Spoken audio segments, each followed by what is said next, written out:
My name is KG Prestige. Thank you all so much for being with me here. Welcome everybody back for our final session of the PokePod World Podcast of this decade. It's going to be a new decade, new start, new beginnings, new everything. We are super excited for what we have planned, and I hope you guys will be with us for the ride. And it's amazing that you guys are here tonight to be with me, to be with my pals, to just sit down, chit chat, relax, and just discuss things that have happened within the past week, and even things that, are just in between. So, of course, I'm not going to go at it alone. I have some of my pals joining me real soon. I just wanted to kind of go and, just kind of give you guys a bit of a hello before I get into it. Of course, I see everybody here in the chat right now. I got my pals that I see familiar with. Galar Adventure, Onion Ninja, Rayquaza, Robo, EB, Hypera, Pika, Donnie. There's so many folks I see right there. Hello, everybody. Just shout out with your hellos in the chat box. Let me know that you're here for tonight's session, and let's go and have a good one. So, of course, without a doubt, this week is one of the ones where we're going to have to talk about, Pocket Monsters 2019. We got the newest episode of Pocket Monsters, and of course, we also had that New Year's special that they had that recapped a little bit of what they did throughout the year of 2019 with Pocket Monsters 2019 and the future that it holds, or rather, that's what we assumed that was going to be shown in that presentation, but little did we know that, they showed nothing.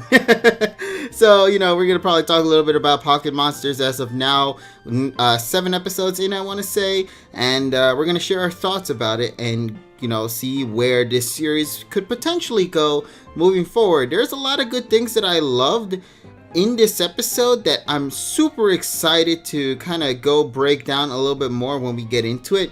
Yes, John, I am super happy about that. If you guys are not here, this was one of the best news overall. Untitled Goose Game, and I just want to remind everybody, Untitled Goose Game is an indie game. It's made by a small group of people who just thought of a simple joke, managed to sell an untitled game over 1 million times, 1 million copies worldwide. Untitled Goose Game. That is incredible. Congratulations to the team in House who went out of their way to create one of the most, game-breaking, games in existence. I mean, it's a puppet. It's puppets. It's amazing. But anyway, let me just go and join in with my pal real quick, and then we'll probably go break things a little bit further. So let me go and hop on and check him out and see if everything's okay. Honk. There you go, buddy. You there? Meep. Yeah, thank you, Beaker. Dude, that is the only one redeeming factor of the Game Awards of this year, man. Yes. The Untitled Beaker game was probably the highlight of it. Yes. Also, when the hell did Ruby get a Santa hat on? What the hell? Oh my God, that looked. Yeah, Donnie's doing his thing. Oh man, well, first of all, thank you so much for that. I don't even know it just now. I wish I knew where that came from, though, but I love it. Folks, once again, of course, I'm joined here with my pal, Mr. TSS Killer. How you doing, buddy? Doing fantastic. Folks, gonna talk a little bit about Mr. in a little bit once we get other people, or while we wait for other people, because I'll tell you, wow, that is because the funny thing is the RAM module came today and not tomorrow. So I was able to try a few things before having to go to work, because literally I came home from work 20 minutes ago. Damn. So I've been out for 7 hours. So yeah. So I mean, so let's go ahead and actually talk about it while we wait for the other folks, because we have to kill time anyway. Yeah, go right ahead, buddy. I'm gonna just go and let everybody know we are live while you're at it then. Yes. So I did a live stream on Saturday with because I got the I got the parts needed for, or at least some of the parts needed for, what's called the Mr. FPGA project. Now that consists of a Terasic DE10 Nano, which you can get off of Amazon right now for $140. Comes with everything that you need to get started. Comes with an SD card. Comes with the power supply. pretty much it pretty much is a whole board with an ARM CPU and an ARM SoC and a Cyclone 5 FPGA in it. An FPGA is basically field programmable gate array where it can morph it into pretty much anything that you program it for. That's how software developers develop for certain systems. They use FPGAs. So, and on top of that, I spent about almost $80 for a 128 meg SD RAM module, which just came in today. And basically, the whole point of the Mr. FPGA project is accurate hardware simulation of various gaming platforms, whether it be computers, arcade boards, or consoles. Now, there are many cores. You can go search for it. It's Mr. FPGA. They have a GitHub and they have the whole shebang, listing, wiki, all that stuff. But it can do basically right now several, like a few dozen arcade boards and pretty much everything from the PDP-1 like computer with all the freaking button, like all the lights and shit, all the way up to now the newest core, which is Neo Geo, and then the GBA. So it is very flexible. So the best part about the Mr. project right now is that on HDMI, on an HDMI output, you can get better response input latency than software emulators, which is really crazy. I was playing Streets of Rage 2 on the Genesis core on Saturday night, and I didn't lose a single life until stage 5. Yeah, that is because since the FPGA is programmed in that core to act exactly like the hardware, the Genesis in this case, you don't get anything like false inputs or no inputs.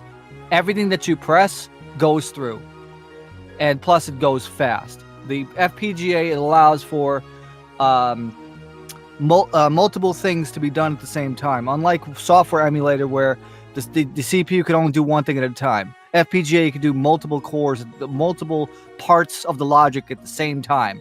So you have the CPU going, the input going, all that stuff.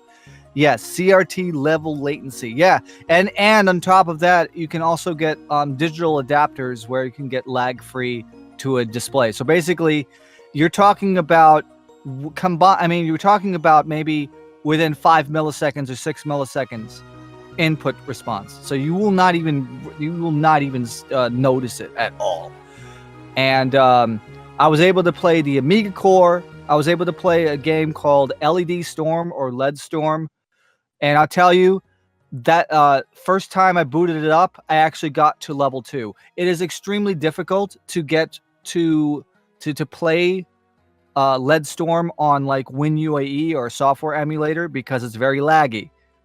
But it is so responsive that it's a new experience. It's like breathing new life into games. And I was playing, Super Mario All-Stars, no lag, I didn't die or anything like that. NES also, like I said, within like 1 or 2 frame, it's like very instantaneous. You press the button, things happen. And now, is it for everyone? No. But it's for the people who are hardcore about latency. Input latency, I think, is the main reason to go into the Mr. platform, because once you do that, it'll change the game forever, because you'll have people that are building these very cycle accurate cores. You could also use the Commodore 64 core, and you could wait 2 minutes for the damn disk to load, just like on a real system. It's that experience. But the gaming experience on the Mr. FPGA platform, the DE10 Nano, second to none. Probably the best emulation experience that I've ever experienced in my life. It's so close to actual hardware on a CRT. It's kind of incredible how technology has evolved over the years, man. It's really insane. And I Well, hope yeah. one day they can. If you look at it this way, I mean, hell, I was even playing Yoshi's Island. Okay, good game. But it's not Yoshi's Highland, though. It's, you know. Well, here's the thing. If I get the ROM for that, I could try it on the Mister. I'm pretty sure that it will do some crazy stuff. But I'll say that the prices of FPGAs. I mean, let's break it down for you. Alrighty. You could buy an FPGA system right now that could play cards. For example, the Super NT, which is made by Kevin Horton, Kevtris, an Analog, because it's his stuff and it's being sold by Analog. That has a Cyclone 5 FPGA, but it has half the number of logical cores than what's on the dev board, than what's on the Mister board. The same thing with the Mega SG. Once again, an entire system programmed into an FPGA. So that's where we are now. And those two systems are about $200 each. While the Mister, you could run with a 32 meg setup or 64 meg setup, and you could get it for like $180, $150, $200, and you'll be ready to go. And plus, on top of that, the Mister project allows you to use an additional boards where you can attach real controllers, like real console controllers. So if you wanted to play your SNES game with a real SNES controller and super low latency, there's no better experience. That is insane, though. Yeah, I will be making a live stream tomorrow. It's going to be the Mr. FPGA Part 2. That's going to be showing off the cores with the SD-RAM module. That means we're going to see stuff like NES, SNES, Commodore 64, Amiga, and Neo Geo. Neo Geo, mwah. You know, I have never played. I haven't played this great of a Neo Geo experience since I actually played Metal Slug 2 in a cabinet like 15 years ago. Damn. It's fucking crazy. It is. You have to experience for yourself. You seriously do. And even on HDMI output, it's just a beautiful experience. Just go look at some YouTube videos on it, you know, and you'll see why a lot of people. Oh yeah, Pizza Time. Oh yeah, that's true. I could also play Turtles in Time on the SNES core. Damn. So yeah, that's what it is. So definitely, I have to give all of my praise to the Mister project. It does live up to the hype, and you will see more of that tomorrow evening, during the live stream, because we're not doing Shield tomorrow. Sadly, because everybody has their own things to do. Of course, yes. You know. Yeah, Burger Time. Kurger Bing, wasn't it? Well, Burger Time is available as an arcade core on the Mister. So go ahead. You know, so if you want to play Burger Time, you can do that as well. Also, if you don't mind, I just want to take a second to talk to somebody in particular. Dill Pickle, there we go. Who talked about Demon Slay, best anime of all time. Anybody else still mad about that in the chat? Just out of curiosity. I don't know if you've been following the anime news, TSS, but they were having a decade of anime award show. Seeing that, yeah. Yeah, so I want you to think about a decade. You know, obviously everybody knows what decade is. 10 years. It's 10 years worth of anime. And they had an award for favorite animation. This stems from 10 years of history, okay, of anime history, like thousands of shows out there. And the one that came out to be the winner of best animation or favorite animation went to Demon Slayer or Kimetsu no Yaiba that came out earlier this year. So people have went for a title that came out in 2019, over 10 years of anime history, which, by the way, folks, if you don't remember, this is also the same decade where Nichijou exists, and I'm so mad it wasn't even referenced whatsoever in this goddamn category of best animation. Nichijou, okay? I'm talking about that one where somebody gets bit in the hand and somehow some Super Saiyan blast comes out of their mouth and destroys planets, okay? Nichijou should have at least been on there in favorite animation of the decade. I don't know if you've watched Nichijou, TSS, but I haven't really watched any anime this decade. yeah, So- well, I mean, Nichijou was like one that everybody went to in the early starts of this decade, if I remember. Yeah, well, then again, no, I dropped out of the main anime scene in about 2010. Well, Nichijou is more of a niche one. It's not really the main one. In fact, that's why it never really got a new season, is because how nobody really cared about the series until a couple of years later when everybody started loving the series. Unfortunately, it was a little too late for that. And Nichijou just sort of became one of those series that phenomenally looks amazing. Well, at least it's not Unfortunately, going to be didn't receive the rebooted love like- it deserved, man. At least it's not going to be rebooted 7 times like Evangelion. So I thought that was an ongoing series, not a rebooted series.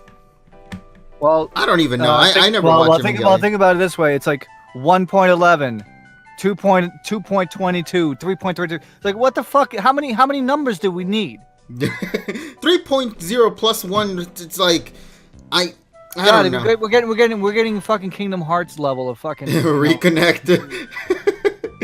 Oh shit. Reconnect Evangelion 3.0.1. I don't even know. But yeah, so they've been doing these kind of award shows, and I've been really curious about people's thoughts on this because we got a lot of categories for this list, and I thought it'd be kind of fun to kind of go down and break it bit by bit to kind of hear what people have to say about it. Because I know that maybe you might not be very familiar with a lot of them, but I think certain names might catch your attention.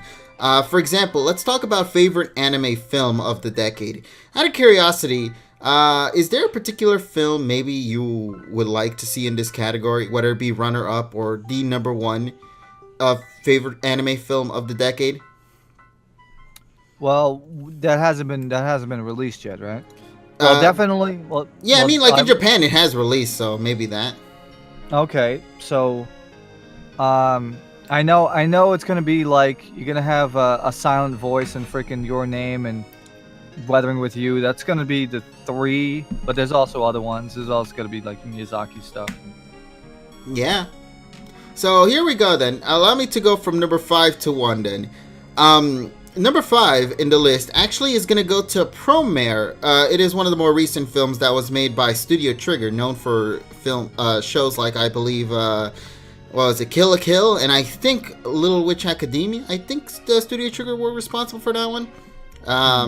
After that, we got My Hero Academia, Two Heroes, the more recent film that came out last year.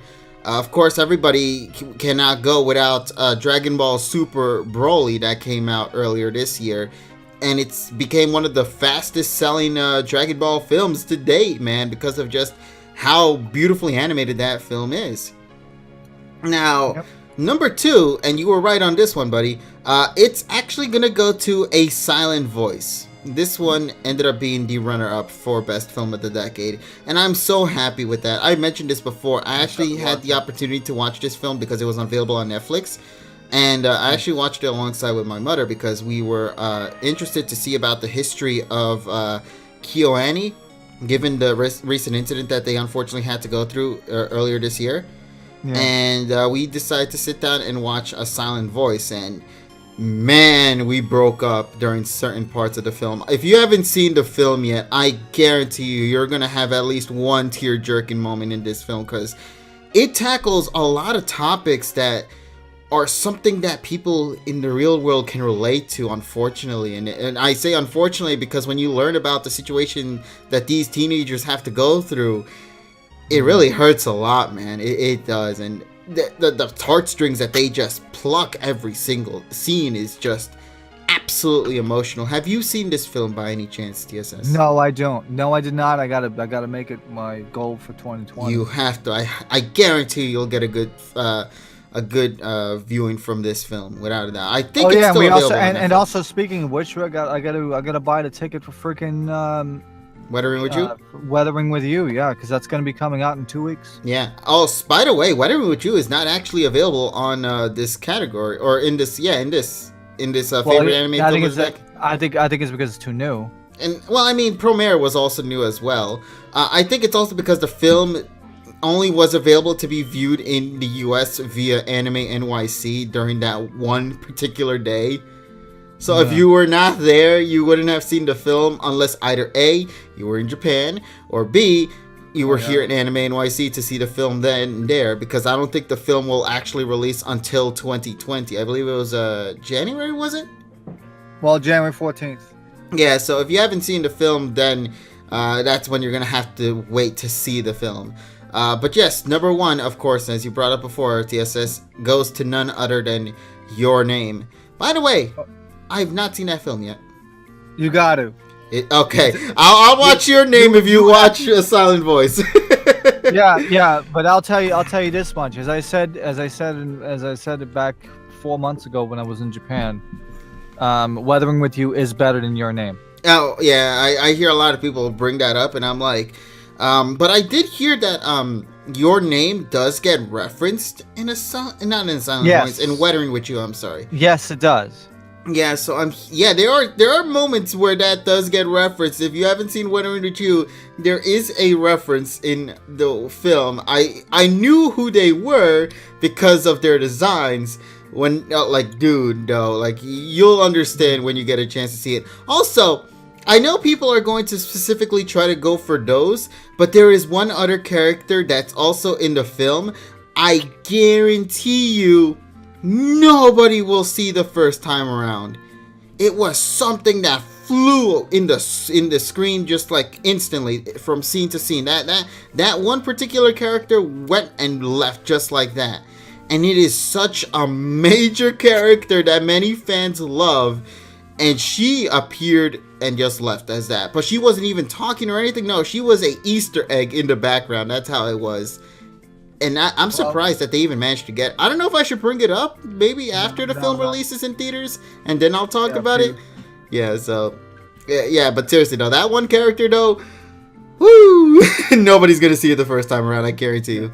Because they didn't put much focus on it, so that's the whole point. Well, at least I'll be watching it for the second time, so I'm happy. Yeah.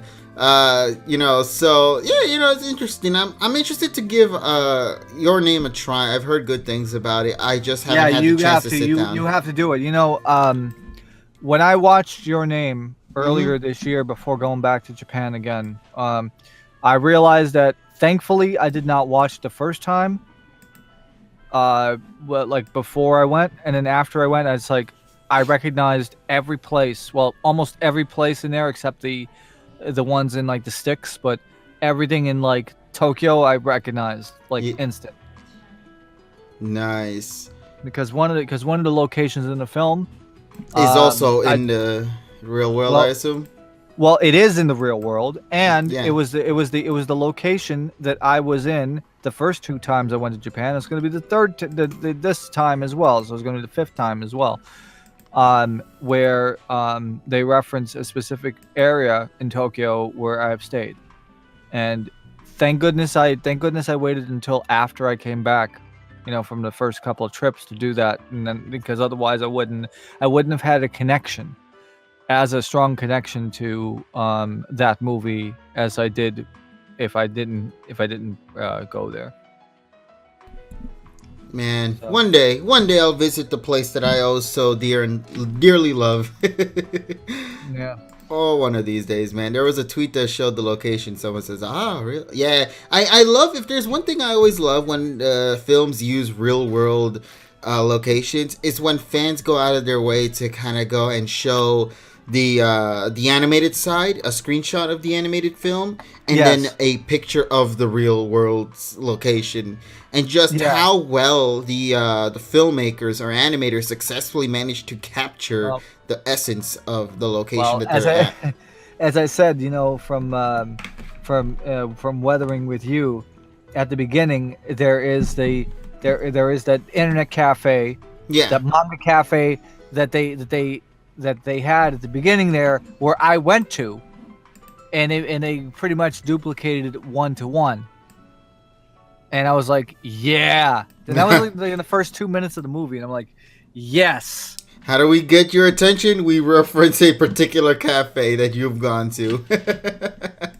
Man. Yeah, manga cafe. Yeah, there are things in this film, I guarantee, because I've never been to Japan, that will just fly by my head. But for folks like you, TSS, or to those who live in Japan or have toured in Japan, some locales will be nice to see in the big screen, like in Weathering with You. So, and that's nice to hear.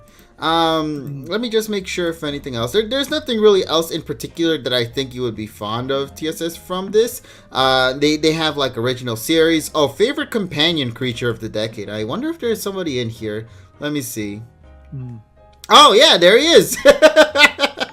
They actually did include him here. Yeah, you know what I'm talking about? Pikachu. Yes, indeed. So, favorite companion of the decade. They actually did have the Pikachu in the thing, and also thank you so much, Lightning, for hosting. It says here. How could you have a favorite companion creature list and not include Pikachu? The answer is you can't. And sure, Pikachu has been around for 20 years, over 20 years at this point. Well, at the same token, Doraemon has been around for 50, but nobody's fucking complaining. Exactly. But as it says here, but they had a number of shining moments in the 2010s as they joined Ash Ketchum on his quest through the Unova, Kalos, and Alola regions. Oh, and there's the fact that Ash was actually crowned champion in Alola. The journey of Ash and Pikachu continues anew, but we'll never forget just how great of a decade it was for the duo. Yeah, this was the reboot era, was it not? The reboot decade. Yeah, that's right. We had like the final moments. Yeah, because we had the final moments of DP, the beginning moments of Unova, then of course Kalos, and lastly Alola. And we're ending the year off in Around World, I guess, if you think about it. But yeah, congratulations to Ash and Pikachu, man, to successfully achieve something like this. Win 2 trophies in the decade, you know, that's awesome right there. So yeah, it was nice to see Pikachu on that list. All right, Funimation, you got my thumbs up on that one right there. Maybe they might not be in any other category, but to see companion for Pikachu, that's a thumbs up in my book right there. So I'm happy. But good. Now give us the subs, motherfuckers. that I would prefer Crunchy have them over Funimation, in my opinion. But yeah, it's true. At this point, I want anything. Because the problem is, give you a good example. Funimation, they don't even release on their discs. They don't even give you the option to give you like the Japanese openings to like freaking initial D. Like for example, the text. Like on the DVD releases, they have English text only. But on the streaming, they have it, and it's like, why don't you give it to us like that? You know, do like what they do, like what I think ADV used to do, and that is make a different angle. But they're too fucking lazy for that. Hold on, let me just, Aqua, in case you wonder what we were talking about, we're just talking about some things about anime awards that they had going on, and I was kind of curious to see if Pikachu was in one of the categories, and Pikachu was in the category for favorite companion creature of the decade. So thankfully Pikachu was there. I'm kind of glad that they did not neglect him there in any slight bit. But yes, I hope that one day we get to see that 0.7%, man. We almost thought we got deceived at the final moments of this year, man. We got deceived by Annie Poke, man, because I mean they released the episode completely free to watch and not blocked any way whatsoever. And then of course like about a week later they then blocked both episode 1 and 2. Well, they blocked episode 1 2 days after it came out. Yeah, but then for some reason episode 2 came out and they were unblocked via their website, not in YouTube, but just their own streaming website. Well, yeah, I think it was the Annie TV, I think. Yeah, they didn't use like any YouTube channel whatsoever. No, they just used like their own streaming service on that website. Unfortunately, it bit them in the foot because, well, people got to view it there and they did not want that, and unfortunately they had to block it for us yet again. One day, man, we'll get that beautiful subbed release for Pocket Monsters. Maybe the new decade could be the opportunity to do so. I'm not certain, but man, I do feel bad for the people who are gonna have to sub 20 years of Pokemon, man. At least we'll finally get to see the entirety of AG completely subbed. That would be the day. Man, I still want to see the Battle Frontier stuff. Also, the fun fact is, level 5. If you go to their channel, you can watch episode 1 of Yokai Gakuen Y Academy, and it's unblocked. So you see, level 5 actually knows what the fuck they're doing. Bravo. Why is it that every time everybody keeps throwing shit at level 5, level 5 just continues to do better, but nobody's acknowledging it. Everybody just considers it just be a clone of Pocket Monsters, man. Or Game Freak. And I'm like, dude, that's just so disrespectful to level 5. They've earned their title as a well-renowned, third-party company out there. Yes. That has made some fantastic games. Yeah, I think that's also something that bit them in the foot there too, Donnie. They took so long for these games to release in the West. And had Yokai Watch had like a simultaneous release both in the West and in Japan, I guarantee you Yokai Watch would have been at a higher scale than where we're at right now. Well, the problem was Nintendo had to take it, and they had to fucking take it and destroy it. Well, I mean, Nintendo was the one that pushed it to come to the West, wasn't it? Yeah, but the problem is it was a year too late, and also they did a very bad job in advertising it. Well, I mean, that was also the same era when Wii U came out, so yeah, so that during that time, for some reason, marketing was just not their thing. Yeah. The Cold Farb Kiss Lloyd Feller decade. No, we don't speak of these things. We don't speak of Le Gold Farbs here. Well, maybe not, but man, I just can't believe. Yeah, was it? No, it wasn't a decade, was it? With the Gold Farb, he started mainly appearing in X and Y, was it not? Yeah, so 2013. Yeah, so 7 years with Gold Farb, I guess. Don't worry, guys. In 3 years from now, we'll get the 10-year anniversary of Gold Farb. Good. We gotta have him make a 10th anniversary Batman remix. Oh God. Hey, dun dun dun dun. No, that's the hero theme. We need the. Oh, that thing. Oh God. No, it's that shit. Oh man, the Batman theme. Yeah. Yeah. Well, you know what? I'm not gonna be surprised if they're gonna use that song in the Mewtwo Strikes Back Evolution with movie. orchestra, yeah, Donnie. Orchestra Batman, yeah, that's gonna be the remix, yeah. Yeah, for exclusively. Maybe we should get the people that did the Pokemon Orchestra to do the Gold Farb Batman theme. I'm betting you to do that. I'll pay money for that. The people that make the Pokemon the Poke Orchestra stuff, make the Batman theme from the Surfer Batman theme from Gold Farb from Alola and put that on an album. Somebody says PM might be his last series, according to one of Kevin C's tweets, if I recall correctly. Really now? Huh. I'm doing all right, Lightning. I would be surprised if that's the case, but I guess they're probably just gonna get a new composer. Because I mean, technically, if you think about it, the dude's been doing it for a decade, so praise to him for delivering on 10 years of music. I still believe his best work, though, till this day, is for I Choose You, ironically enough.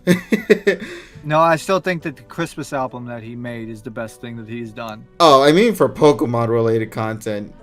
Well, I'm talking about in general. Oh, in general, yeah. Well, I've never heard it, so I can't say much about that. Also, I'm doing perfectly fine. I'm just here chit-chatting with my pal right here. We're just talking about things as we wait for everybody else to join in momentarily. I highly doubt Richie will be joining us, because Richie's out there traveling across the globe. He's starting to slowly become TSS in his own respective way in terms of traveling.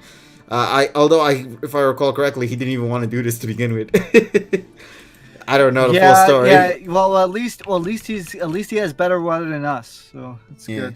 All right. Well, good for the man, and hopefully his trip is a memorable one nonetheless. Let me see that tweet that he wrote here. The release of the anime series coincides with the release of the game, so there's kind of a reboot every 3 years. I'm going to be starting my 3-year cycle, my 7th year as the composer for the show. I don't get what the... Oh! Does he mean he's currently on a 3-year contract and that it'll be with the show at least until 2022? We don't... interesting. That means probably this series is going to last 3 years. No, I mean, it has to. It would be weird if it just suddenly comes out of nowhere and it's only like a year or something. I'm assuming that's what they're going to go with, but we'll definitely break that down a little bit more as we progress into the actual review for the week. So let me see. The next decade is going to be Gold Farb. Dude. Oh man, I will say though, I'm really, really loving the music in this new series. If that's one thing I can praise this series for, it's the music, man. Especially this week's episode, it was so goddamn good. But Yeah, that means we're gonna. Here's the thing though. We're gonna have to have a new theme for Go. So, remember last time it was Batman. We're gonna have something else. We're gonna have Spider-Man or Superman. hold on. Look at this though. I just want to bring up this up. I don't know if you see it as well in the chat, TSS, regarding what RobSo20 said. It says here, I want to point out something really exciting. A scientific podcast called Science Friday regarding Pokemon. Turns out that there is a spot in the brain dedicated to remembering all of the names of the Pokemon. Okay. I think that only works if you've been with this series. Okay. That right there is that came from like a clickbait article from like several months ago. It has to do with whatever subject that you're focused on. It has nothing to do with just Pokemon. That's just people that want to get all the fucking Pokemon hits. So that is clickbait bullshit because it can happen to any subject in the brain that you have lots and lots of dedication to. I have several spots in my brain. I have one to Pokemon, one to Yokai Watch, one to Queen live material, and one to Elton John live material. Yeah, here we go. I found it. Games. It's from The Verge. At least that's the one I'm seeing here. Yeah, well, The Verge is shit anyway. So the shit. well, then again, though, The Verge doesn't know how to fucking build a PC, so you shouldn't even listen to them. So they're fuckheads. Oh, were they the ones that like build a PC where they like yes, put the motherboard? They did it wrong. Yeah, I saw that video. That shit had me rolling because I'm like, I'm so glad I spent money on dumb producing. Best video of the 2010s. Yeah. Yeah, that is the best worst video I've ever seen, dude. About like building, and they don't even tell you how to do it. They just be like, okay, do this, and you're good.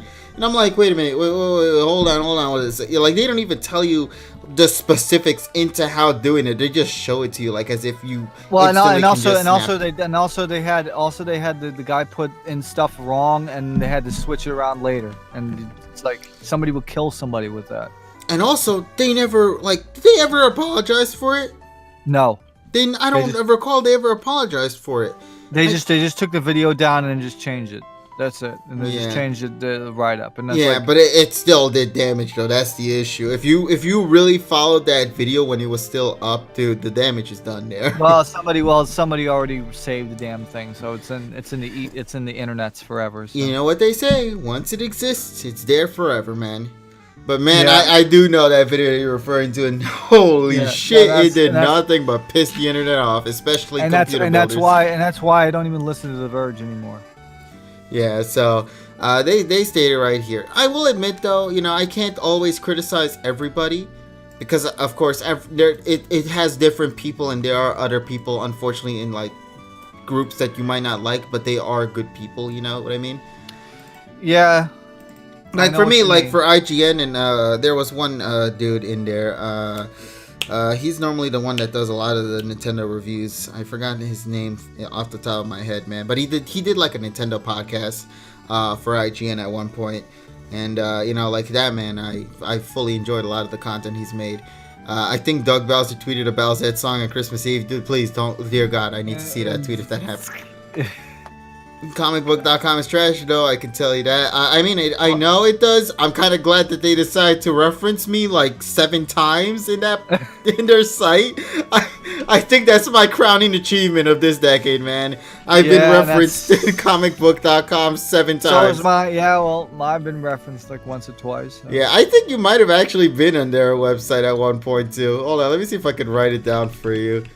I think it has to have the underscore, right, for Twitter? Yeah. Let me see. No. With Twitter, no. The email, the username doesn't have an underscore in it. Oh well, I mean, they still. I did that anyway, and they still shut off one of your things that you posted back in 2017. The Pikachu one. The Pikachu dance moves things. There you go. Yeah. The Pikachu outbreak, the one the video that I posted, which was my first viral one, and that was pretty good. Nice. Yeah, so I think the more recent one I got referenced on was probably for for the Mewtwo Strikes Back fan dub thing I did a while ago, where I placed like the song of the first Pokemon film into the actual 3D animated film for Mewtwo Strikes Back Evolution. Which, by the way, if you haven't yet, folks, we actually did a review on that. It was actually a lot of fun, the review. So if you've missed out on it, you should definitely go check it out. I know. I'm sorry, guys. I haven't uploaded on YouTube recently. I mentioned this before. It's been, a busy time, holiday season. Everybody's busy. I want to make sure I'm focusing time with my friends and family. And, the reaction, I still have the reaction completely recorded on my computer thing. I have the full reaction. I don't know if I'll ever upload it, but if I ever find a place where I could upload the entire reaction, including the video footage with you guys, I would. But I don't know where I could do that without getting my ass whooped by any poke, Pornhub. I mean, yeah, sure. Let me see. Oh, actually, no, they tweeted about me just 8 hours ago. Okay. It's about the Mr. Mime comeback that he was going on. Oh, God, we're going to talk about that. Yeah. Oh, dude, though. That face by Mr. Mime is definitely something. I think Mr. Mime has earned 100% respect in my book. I don't know about you, buddy, but he has definitely earned my respect. Because basically when it comes to them capitalizing off of Detective Pikachu, they did it. They fucking did it. We finally got fucking Mr. Mime doing something useful for the first time in like 21 years. And it wasn't even like a simple moment. No, it was like a badass moment. We're talking about 20 years actually, because we talk about 99. I just want to talk with the chat real quick. Does anybody else find it hilarious that Mr. Mime has more trophies under its belt than like 80% of Ash's Pokemon in the entirety of Oak's Lab, or in the history of Pokemon, the anime in general? That's what threw me off the most. Mr. Mime has more trophies than a lot of Ash's Pokemon has throughout the 20 years of anime that Pokemon has gone through. That just blows my mind. Yep. Oh man, but I guess now that we've had some time to pass by, I know Tyrone said he'll be joining us really soon, later down the road. You want to try to get into it then? Because I really want to break this down, and I feel like we're gonna probably spend more than an hour, honestly, on not just this episode, but also Pocket Monsters in general. Yeah, exactly. So let's get that fucking 12 FPS Pokeball and let's get started. Oh well, I don't have the FPS Pokeball tonight, man. Come on, man. You know what? Here, hold on. You know what? I'll do it just for you, buddy. Here we go. Let me just make sure I have the things properly set up here. All right. Here, I'll just let the Pokeball play, but I won't actually do anything with it. There we go. Woo! Hey, we're back again. Are you happy now, buddy? We transitioned to nothing. There we go. Hey, no. Actually, the overlay is there. It's just that Mr. Mime is created. Oh my God! I have the perfect idea. Hold on, let me get that image real quick. Wait a minute. Hold on. Wait. Before you do that, actually, I have something. Hold on. Please give it to me. I have the perfect spot in where to put it. Okay, stand by. Holy shit! This is gonna be great if I could actually do this properly. All right. Hold on a moment. Okay. I gotta get the screenshot. Yeah, folks. As I mentioned, I've been busy. I haven't had the chance to sit down to grab the screenshots or anything for these past couple of weeks. I hope you guys can bear with that, at least just for these 2 weeks that we've been with Christmas and with New Year's. Grandma's here, trying to spend time with her. Time is limited, of course, everybody. So make sure to spend with the loved ones that you have with you, because every moment counts. In my opinion, anyway. Okay, yeah. So let's just get the thing that everybody likes. All right. Out of the way. We have this one. Where is it at? All right. So where's that Mr. Mime smoking weed pic? Dude, somebody did an edit of that. That was great. Oh, beautiful. All right. Is that the one? Do you have another one as well, or is it just gonna be that one? Do you want me to have the other one, or which is the other one that we're referring to, though? Oh, it's the other face. Oh, wait. I know what it is. Hold on, because it's the other face. Hold on. Also, we need to do like you want how many you want, like 3? No, just give me just one more. Okay, sure. Yeah. All right, stand by. All righty, thank you. Alright. Let's see. Let's go into here.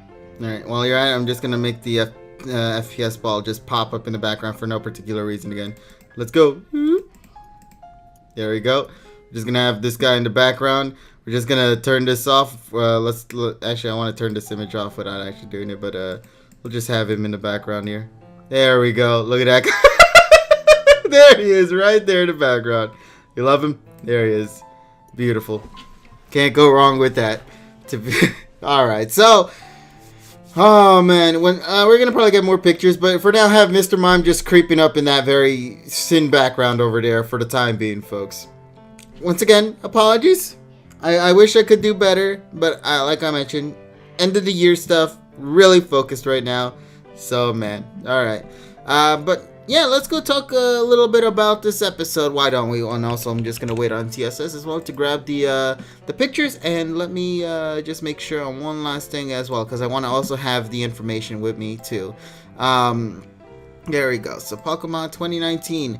The title of this episode, known as the Hoenn Region Site of Fierce Fights, the Battle Frontier Challenge. All right. So this episode, ready to begin, TSS? All right, wait. I want to see if I can find the other reaction. Okay. For now, I have that Mr. Mime pick in the background for the time being. Hopefully, he'll do good. All right, let me just turn this off as well while I'm at it. Okay. So, I guess to allow me to start things off for this episode, then. Go ahead. All right. A couple of things I really have to say that I absolutely enjoyed from this episode, surprisingly enough, has to be for the animation side. I think the starting episode with the animation, how it went very slow to mimic the mime slash... was it yoga or like what was it that they were really doing at the beginning? Because it wasn't really miming; it was more something else. Actually, hold on. There's something else that I want to do that isn't mime, but I wanted to do it anyway because I think that this image is awesome. All right. Kung Fu Tai Chi. That's what folks in the chat were saying. Yeah. I think one of the things that I don't know who it was that animated that sequence, but they did a phenomenal job at the beginning, because it is one thing to animate, certain sequences like this, but to try, but to okay, oh god, but to mimic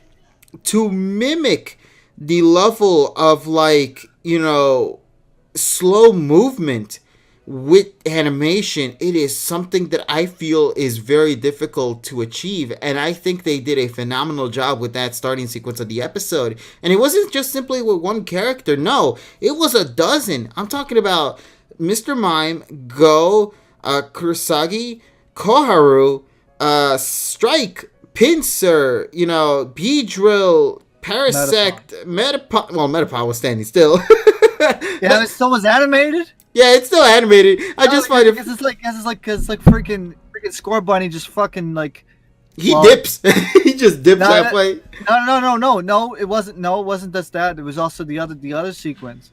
Now, there's a little thing I like to call me and my brother when we used to live in the first apartment that we used to live in, like freaking 20 something years ago. What he used to do was we lived in like a 5-story building, and he used to kick a kickball and kick it over and onto the roof, and we called it after the landlord, so we called it Ishman kick. So he fucking Ishman kicked that shit, fucking Metapod, fucking all the way to the fucking moon, man. And then of course that crack effect when it goes. I'm like, oh my god, they did not just slaughter this man in one episode. It's some crazy shit. That wasn't even like a tap. No, that was a straight on crack right there. That's like you freaking soccer kicked his ass. Yeah, like somebody says you snapped the neck. I broke my back. Help, I can't get up. But dude, man, I just love how everybody was like yeah. I just find it hilarious how Kurosagi and the others are like, what was that noise? That was Mr. Mime, right? But wait a minute, isn't not Mr. Mime, it was Metapod, right? It's like, wait, isn't Metapod, like a cocoon? So doesn't that mean the inside of? And then they just panic, and you see Kurosagi just go up to the rock, and Koharu's like, Dad, that's a rock. What the hell are you doing? Yeah. And then of course, Metapod, he does. I don't know what Metapod did. He just gave like a wink, and he's like, hell yeah, I'm okay. I think Metapod is the most badass of the Pokemon, in my opinion. I don't know why. It's like he can't move, he can't do anything, but yeah, somehow he turned out to be the most suave guy of the entire cast because he gives like that badass blink right there. And also there's another picture that we need to use also here. Okay. Which I think. Hold on a second. Go right ahead, buddy. Don't worry about it. Because I'm basically doing this shit. Yeah, while we're at it. But, man, I felt... Yeah, because it's hard. Somebody said, oh, Metapod is... That's the thing with Metapod. He's always hard. You can never out-hard the dude. But seriously, though, I think one of my concerns I had with Pocket Monsters, personally, was that I was super concerned at the fact that they weren't going to be able to do a good job with Go's Pokemon, because I thought that they were going to be collected and that was going to be the end of their story. I didn't think they were actually going to bring them back up again. I thought it was going to be like, oh, you go into the thing and that's it. That's the last time we're going to see. Oh, sorry about that. That was the wrong one. Okay. Because I fucking uploaded the same thing twice. No, don't worry about it, buddy. That's what we want. Okay, I'll put that up real soon. But yeah, go on, buddy. What were you saying? No, about to say, I thought that to bring the other Pokemon back, I thought there was going to be Go's just going to put it in the garden and that's the last time we're going to see them, but no, they're actually interacting, and that's what I like about it. Yeah, that's why I like that they're doing something different. Yeah, because we were concerned about that. Yeah, we were very concerned about that, and at least now they're doing something different without having to stuff the entire the entire country of Colombia up fucking Satoshi's nose. So at least they're doing it in a tasteful manner, and they're actually doing character development for Pokemon character development this early. Yeah, 7 episodes in, and I think that's so refreshing in my opinion, because I was like, yeah, I know they're not really anything special, there's just literally bug Pokemon, but it adds one of those layers that I appreciated from Pocket Monsters, or Pokemon Sun and Moon in particular. They did a really phenomenal job in making things just fun and energetic to watch, and I think they captured it perfectly here, honestly. Yeah, so to me, I was just happy with it, man. Anything that relates to these kind of Pokemon getting this level of love, it's always a plus in my book, So I'm happy with that. Okay, let me actually just do this real quick. Hopefully this is actually working properly. I know you guys wanted the thingy, so we'll probably switch it right now. I did as fast as I could, so here we go, folks. There we go. I at least did this thing, so hopefully it should be fine. But anyway, so yeah, let's continue on then. So they had Go and the others. They were doing their Kung Fu Tai Chi related things. I will say, Koharu, as little as she appears in this series, surprisingly enough, is actually the most relatable character in the series, because there was a point in the episode at the very beginning where she's like, why am I here? Why exactly am I doing this? And the dad was like, hey, listen, just do it. This could actually come out to be very useful for you. And she's like, okay, I guess. If it wasn't for Go, I wouldn't probably be doing this or something of that sort, So it's like, it makes me happy to see Koharu, as little as she's been appearing in this series. The moments that she does appear, I feel like you really do connect with her, because she feels like a genuine human being. I mean, like, she really could be something that you could relate to, or someone, I should say. And one last thing to talk about before we actually get into the main plot of the episode. I really appreciated Ash here.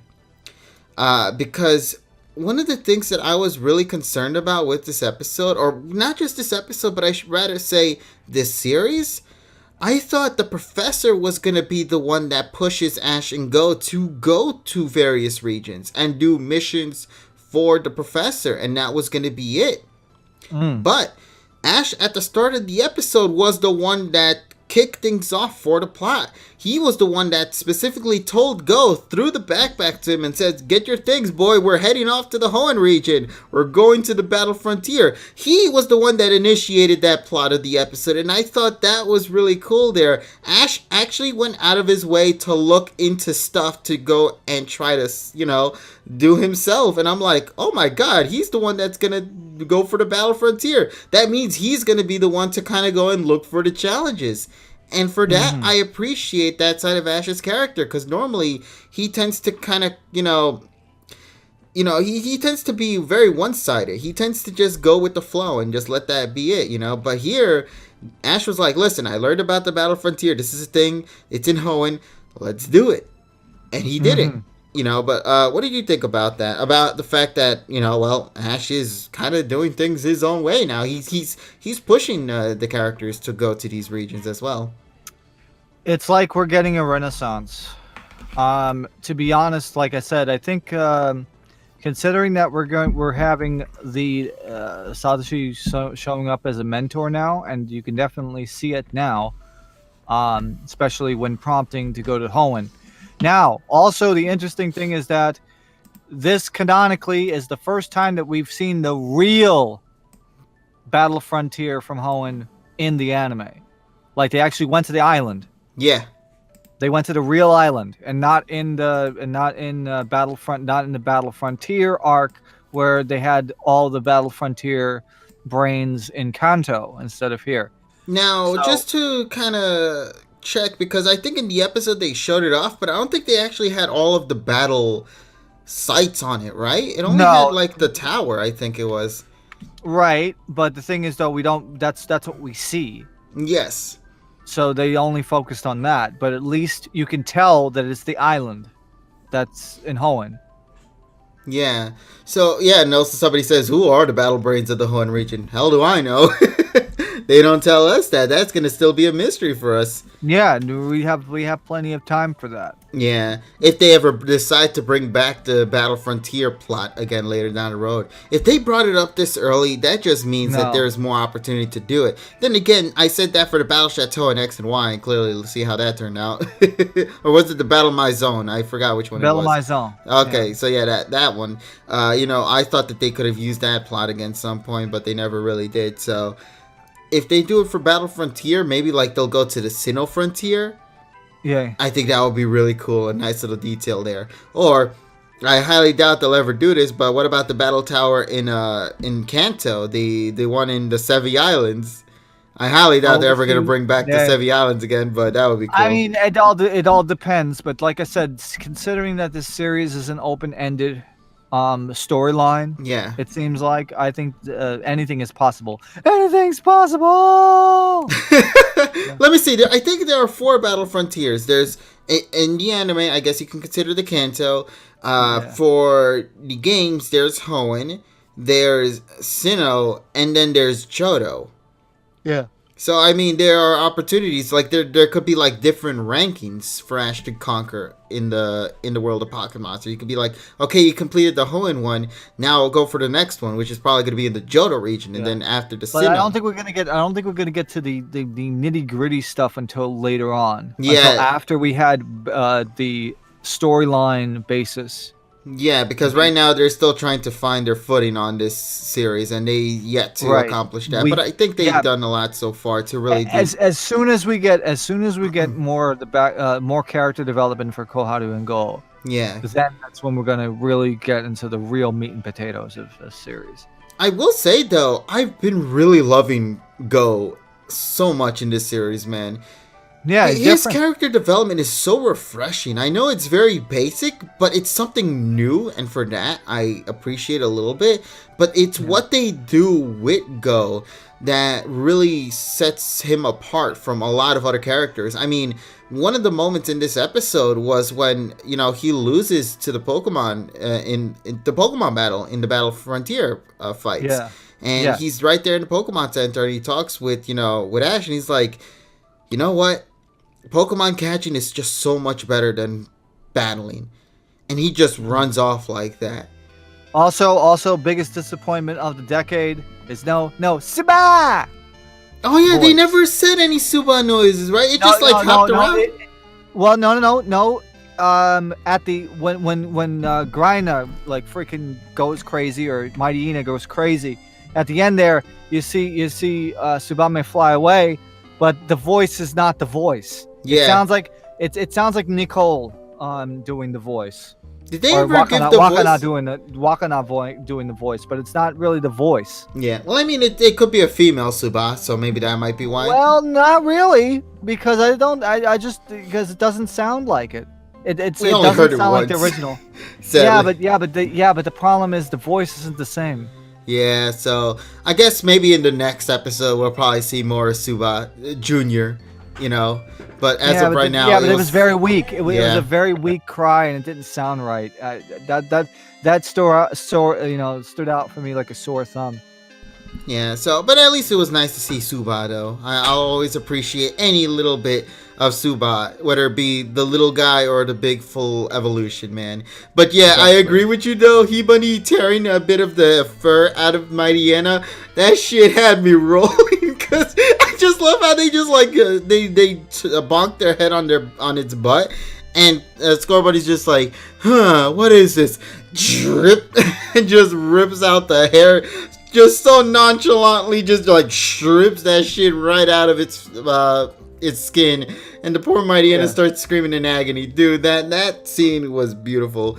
Oh man, this episode had a lot of laughing moments, man. Like how we started with the beginning with Mr. Mime doing the kung fu stuff, and everybody's trying to mimic it, and then Score Bunny decides to give a 1-2 kick to both Ash and Metapod, and of course, the other kick that Ash received. Because the Score Buddy. Well, it's not coming up in the. It's coming up in this here. Yeah, so let's go talk about the character of the day. The one that I really believe, personally, he should appear more than once. Because this is a defining definition of, looks can be deceiving or never judge a book by its cover kind of character. Yeah. Because, oh my god, this dude, every time he appeared on the scene, he made me laugh so much, man.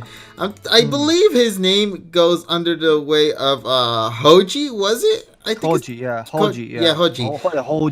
Hoji from what was it? Something like that. But man, he was so cool because I love it. He has this very cynical, evil kind of look to him.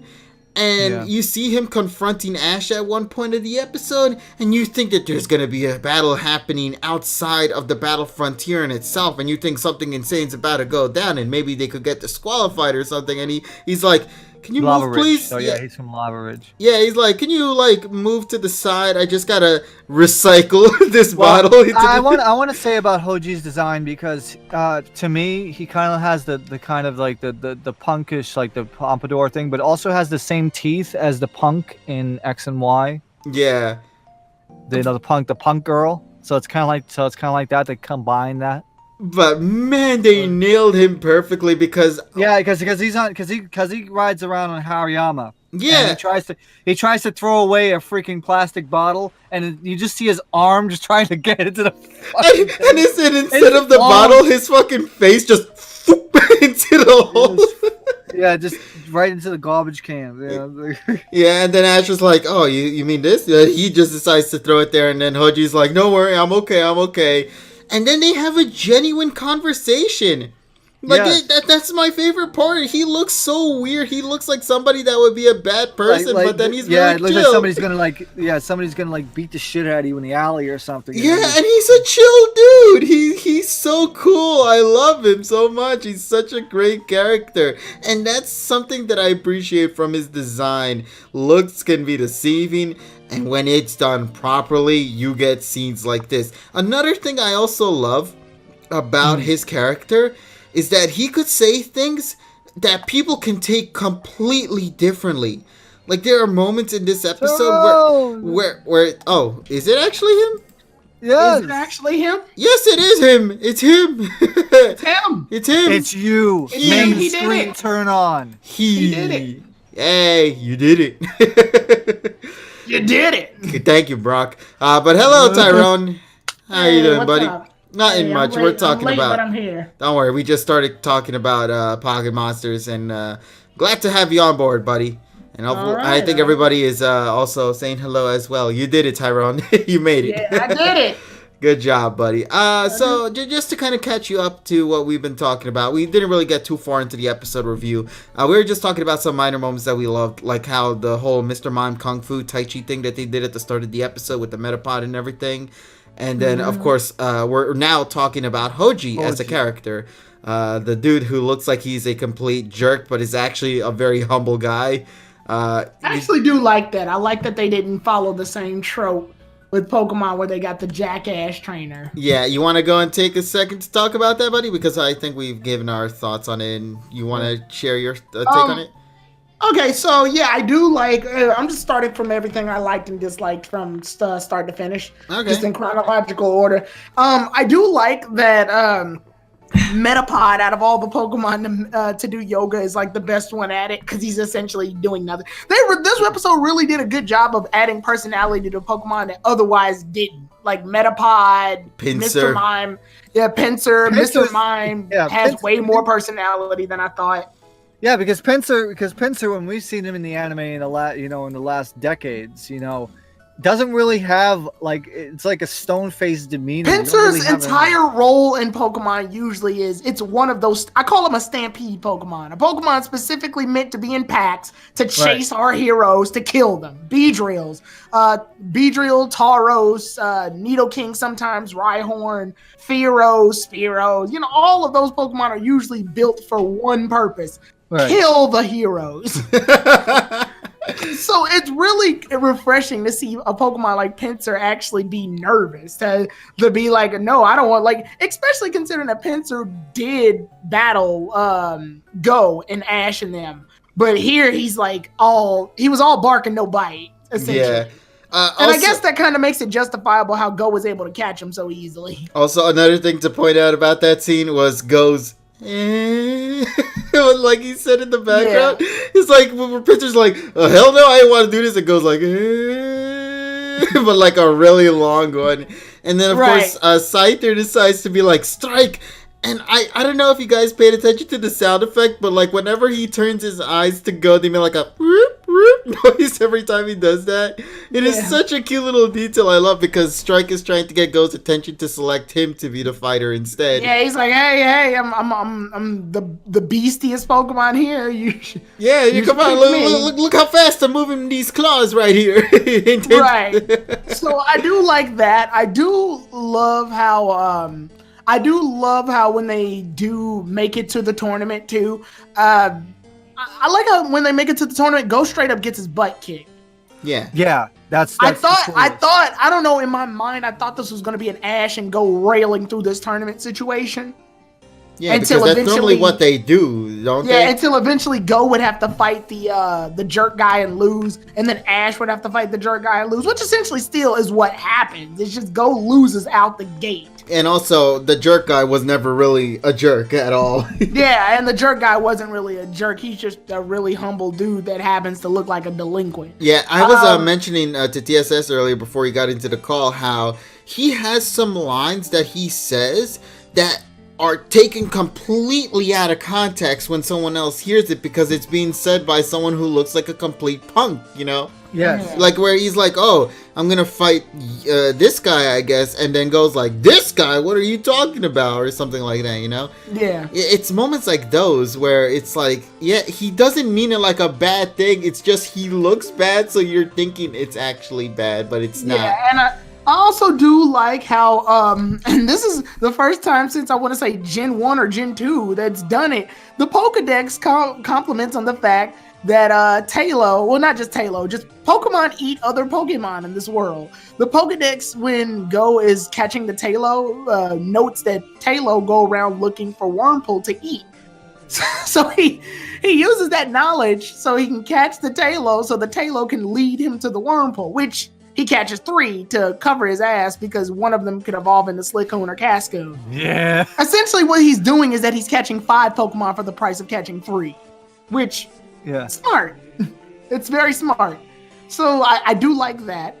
I also like the fact that, well, Ash and the Mr. Mime thing, you called that a while ago, KG, and I think one of the issues is I like it, you like it, clearly people like it, but I know there's going to be other people who are going to be salty about it because it's the Hoenn region and they wanted fucking Sceptile or Swellow or something, or Corphish or something else. But I think though that it's way too early to get them all, and I would say do it when they need to do it. They don't need to reference them right now out of the gate. I think Ash's plan here too, he used Mr. Mime because of two reasons. One, essentially I always thought Mr. Mime was pretty much Delia's Pokemon.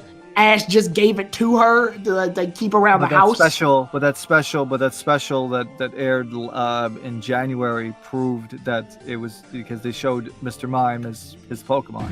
Well, no, it's his Pokemon. It's his Pokemon. But I always figured it's like a gift from Ash. Like it'd be kind of stupid for him to not.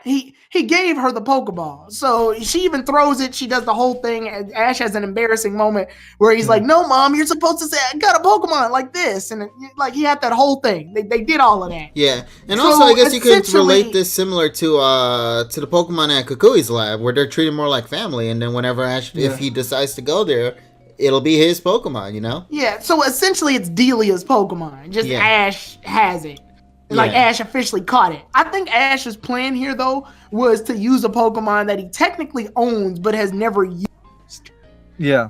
To test himself. He's already done a really great job with the Pokemon he has. He used Mr. Mime essentially to go, well, I'm champion and this is a tournament. Let's use a Pokemon I've never messed with before and see how well it fights. Or maybe, you never know, in the background in off-screen land, they might have actually been doing stuff. Do you remember that one?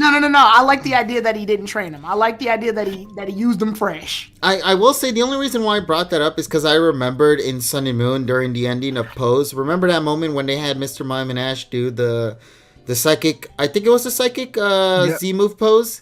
Yeah. Like, I'm assuming they've been doing some battling or stuff. I don't like that. I don't like that. I like the idea that Mr. Mime is just this maid that Ash just happened to pick up and have do, and then he just happened to be really good. Like an Alfred situation. Yeah, Alfred is actually really good at fighting, but you never see him do anything to allocate towards it. Yeah. I like that a lot better. If he trained with Mr. Mime, then it's too expected that he'll be good. I like the idea that I like the expect the unexpected situation. That is true. I think that also the thing that also helps prove your point is when Mr. Mime is just like on an invisible wall and he's just chilling there, just yawning, waiting for the next move to come in, and then just doing the next thing, you know, like Mega Punch or Barrier, you know, stuff like that. Yeah, that does solidify. No. He used Focus Punch. No, Focus Punch. Focus Punch reflects Psychic.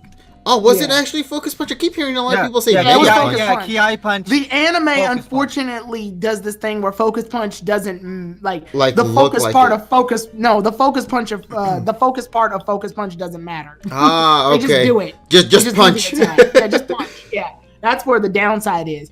I also love the idea that I love that Mr. Mime still lives up to it. The fact that it's not much of a battler because he just straight up quits. I thought the reason why was because he was not going to be very effective against the next Pokemon that was coming. No, he just didn't want to. He just didn't want to fight. No, also the fact that Psychic versus Dark. Exactly. Well, no, but Mr. Mime. No, Mr. Mime just didn't literally. The announcer goes, "Mr. Mime lost the will to fight." Yeah, but the reason why it happened was because Mr. Mime saw its opponent and then did... By the way, I found the other image. So. No, because if I don't want to say weakness was a thing here. I mean, yeah, obviously type thing, but that's... The thing about it was like Mr. Mime looked more bored than scared. No, but he was shaking, though. Like, they literally animated him shaking. He was afraid. Yeah, he was afraid. He's afraid. Yeah, he's afraid. You can see in the body language. Yeah, like Mr. Mime knew who he could fight. That does still compliment the fact that he wasn't he hasn't been fighting on the regs because Ash has always been using Pokemon that have type advantages. That's just him. Yeah. So I never really stopped and seen any of Ash's Pokemon waver due to type advantage except for Oshawott. Oh, that's for common. Somebody brought up a good point. Maybe Intimidated came into effect too. Yeah, also someone brings up a point. Mr. Mime was part fairy, so I'm not gonna. Part of that cancels it out. Is this Ash's first psychic / fairy type? Technically, Well, Because it is still under his, so that means he's been having a fairy type since the goddamn So he's beginning. had a fairy type since the beginning, yeah. Wow, that's actually pretty cool. I applaud them for that. Yeah. So we have so we have this one too. Oh hell yeah! There we go. Yeah, that's the shot right there where Mr. Mime does that face and then immediately says X and yeah. So there we go. I also love the idea, and this pretty much complements on what type of Pokemon like trainer you are as a person. I love the idea that the minute Go loses, he is more or less not feeling it. He knows where his skills lie, and it's in catching Pokemon, not battling them. Ash's job here, and this was a really good episode for Ash, and we kind of needed it because Go's episode was the last episode. This episode essentially was Ash teaching Go, hey, you may not win them all, but battles are still fun in the end. And Ash really proves his worth here when he has Pikachu slingshot in the freaking Mighty Anna. Also, another thing, once again, respect to Ash for working with what Pokemon he has in his team, because Ash is normally known to be a very speedy, very offensive kind of character with his Pokemon. I mean, that's why he has a lot of fast-moving Pokemon, like, you know, Pikachu, let's go to X and Y with Hawlucha, Sun and Moon with, say, with Torracat and Lycanroc, you know. So it's moments like those you usually see Ash being more on the offensive side. But here in this episode, one of the good things that they did was showcase how Ash is able to adapt with the Pokemon that he has with him. With a Pokemon like Mr. Mime, who's not known to be someone that moves very quickly, but rather be on the defensive side, he used that to his advantage to kind of use Barrier to trap the Pokemon and then immediately go up with a special move to launch it into the air and then knock it back down. It's really something that I appreciate from Ash, and really is, once again, showing how competent as a trainer he really is and how much he has, you know, evolved over the years, no pun intended. So I appreciate that side of him. You know, except he's not going to get the penultimate Mr. Rhyme because he's not from Galar. Not yet, anyway. Yeah. You don't know that. Maybe it can happen. No, it can't. That's not even a Galarian Mr. Mime.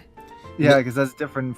Yeah, it's a different form. Yeah, different but I mean, form, like, you know, they could try to figure out, like, maybe not Ash, but maybe somebody, like Go, I guess. Go can catch it.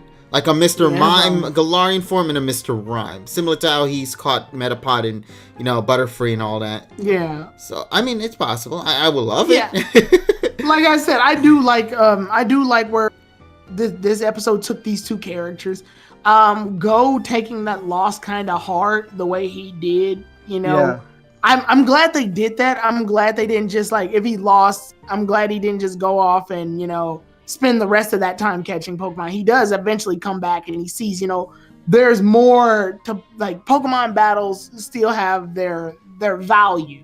And, like, they're not, it's clear that Go is a catching trainer and Ash is a battling trainer. That's the direction they've gone in this. But I love how their skills are showing off towards each other. Like, it's clear that Go is learning something from Ash. He's being inspired. He's learning something. He knows the type of trainer that Ash is. Now, from what we also saw, let's see what else. Other than that, not much else. I do like, other than Go catching those Pokemon, this episode technically would have been filler. Yeah. But, you know, this is going to be the longest list on the Sergi site, man. Yeah, but it was Pokemon. Yeah, but I was gonna say this was a good episode for both of those characters, and I like the way that they approach it. I liked the fact that Go lost. He didn't just lose; he got steamrolled. Yeah, he got fucking owned because, you know, 4x weakness. Well, not even just that, because he was thinking ahead. He had Scyther out under the mindset that Scyther would have an advantage against Dark type Pokemon, which technically yes. He was just thinking too much. He had the exact same problem, essentially, that I think Max had. I was about to bring that up. Yeah, with the Meryl, was it? Yeah, where he kept using status moves. Sorry. Yeah, he kept using status moves. But the problem with using status moves is you waste too much time. Yeah, you waste too much time. You're wide open. You're supposed to use status moves when, like, there's an opening. Yeah, but and see, then the increase difference. Your stats. But the difference between Max was that Max was able to, you know, go on the offense when he had the time, because there were many moments where he could do it. Here with Go, it's like, okay, I'm gonna kick things off with this, and my Pokemon's taken down. Yeah, he got because Scyther's defenses are terrible. So I mean, the problem is should have attacked because fucking swords dance doesn't do shit. It raises his attack power. Yeah. But it left him wide open. Yeah, they ain't gonna do shit when you have a Pokemon that's gonna attack your ass. He should have used agility so he could have enough speed to outmaneuver him, then use freaking swords dance, or to the very least just start off with X scissors. Also, I think Go was caught off guard because Mightyena came out of nowhere with Fire Fang of all moves. Yeah, that too. That means the trainer he was fighting was a good trainer too. He knew about, type advantages and he compensated. Yeah, and I think that's what shook Go for a minute there because he didn't know how to adapt to it. He's like, okay, I think that this Pokemon's only gonna have normal and dark moves. Like suddenly out of nowhere, Fire Fang. What? To be fair, I left Pin Missile on my Lanoon for a long fucking time, and that ended up helping me. Even though Pin Missile is only a 15 move, if it's super effective.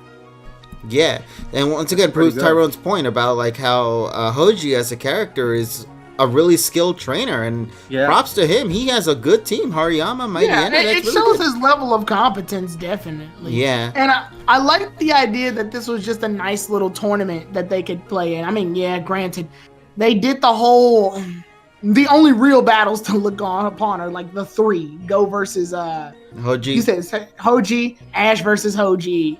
Yeah, that's it. That's it. And then they had the montage of Ash and Hoji just sort of steamrolling the rest of the trainers. Yeah, like you saw Altaria get defeated, you saw all these other Pokemon get defeated, but I think that was their point. They wanted to show these two trainers. Yeah, they just wanted to get straight to it. Yeah, like see, in like little tournaments like these, I can accept when we're pushing through the plot because I think that's something good right there. Well, Donnie, actually, the reason why Go didn't do it because he's not a skilled battler. He's not a skilled trainer yet. Yeah, there's something between viewing a battle and then being in the battle itself. Well, up to this point, Go's only fought wild Pokemon. He's never fought a trained Pokemon. Yeah, he hasn't developed his strategy yet. Yeah. So that's great. That's a great door opening for development. And that's what they're going to do. And I like the fact that he got owned in the first round. Yeah, like as Tyrone mentioned, had Go been steamrolling till he got to Hoji and then lost there, I think that impact would have been completely negated then and there. It wouldn't have. It would have looked like he just lost. But the minute he lost against Hoji in the first, he was just sort of like, I'm done with Pokemon battles. Those are lame. I like catching Pokemon anyway. Like, it's weird. It's almost like, and I know I'm probably saying something that was already said once before, probably, with knowing you guys. Go almost seems like he's catching Pokemon to make up for the fact that he doesn't make friends with people. Yeah, because like there was a segment where he's like, you know what, battling's no fun compared to catching. I'm just gonna go and do that. And then Ash is like, please come back when I fight, and he just runs off like that. In this tournament, and not just even in this tournament, just in general, Ash makes friends by battling. Like a lot of the friendships he's developed over these years usually come through the rivalries he has with other. Also, that's a good point too. Ash made friends with Hoji, but not Go with Hoji. That's my point. Point. I didn't even catch that, actually. Yeah, you're right. Because battling is a great way to bring people and Pokemon together. Go doesn't care enough about people, so battling to him is almost a minute point. Like, he can catch his friends as far as he's concerned. I know that sounded really stupid, but... No, I get it. What? No, the Pokedex, whatever, it says, excellent, nice. Excellent. Great. But Go is he's like, as far as I'm concerned, I can catch my friends. I don't need. Yeah, he's very introverted. He's very introverted. Yeah, he's super introverted. But when he saw Ash battle and he saw how much closer it brought him and Hoji together in that battle, because for all intents and purposes, for a Pikachu versus Mightyena fight, it was actually pretty good. Yeah. Absolutely. It's also, that reference to Sun and Moon there with the net. With the slingshot electro web combo. Yeah, and the Iron Tail suit after. Also, smart little detail here. I don't know if you guys caught this, but I really appreciated this moment. Normally, whenever a trainer tells a Pokemon to dodge, they normally have like this couple of seconds gap for the Pokemon to dodge, but immediately they don't. Pikachu was too fast. Yeah, so when he was saying to dodge, in between his sentence, Pikachu strike down Mightyena. That is such a small little detail I appreciate that they tweaked in this season. Because that's something that they always seem to screw up in past seasons. I'm talking about all the other generations where it's where like every Pokemon has enough time to dodge. yeah, like you clearly could fast. see they could dodge, and then they don't even dodge at all. But here it's like, Mightyena go down, boom, and just right then and there, just blasted at that moment. And you saw that crater that Pikachu left for the poor Mightyena. That Pokemon went in deep down the hole. Yeah, I love the fact that the Ash used the field to his advantage too, because that roof hole wasn't there until Mightyena did that. No, that was also Pikachu too. The Pikachu used Thunderbolt, and it just created a goddamn hole in the roof. Yeah, but I'm saying he did that to counter that, and it just happened to hit the roof. Was it Fire Fang that it was countering? No. What was the move that Mightyena used? Dark Pulse? Was that Dark Pulse or Snarl? Let me see it. Snarl, someone said. I think it was Snarl, yeah. It was Snarl. So the combination made the hole in the roof, and then Ash used the hole in the roof. Yeah, Snarl is called Bark Out in Japanese. Yeah, and he used the hole in the roof in order to make Pikachu slingshot. He used the field basically to his advantage. The immediate change to the field was his advantage. And once again, proving the point I mentioned before, how Ash is quickly able to adapt in the situation that he's in.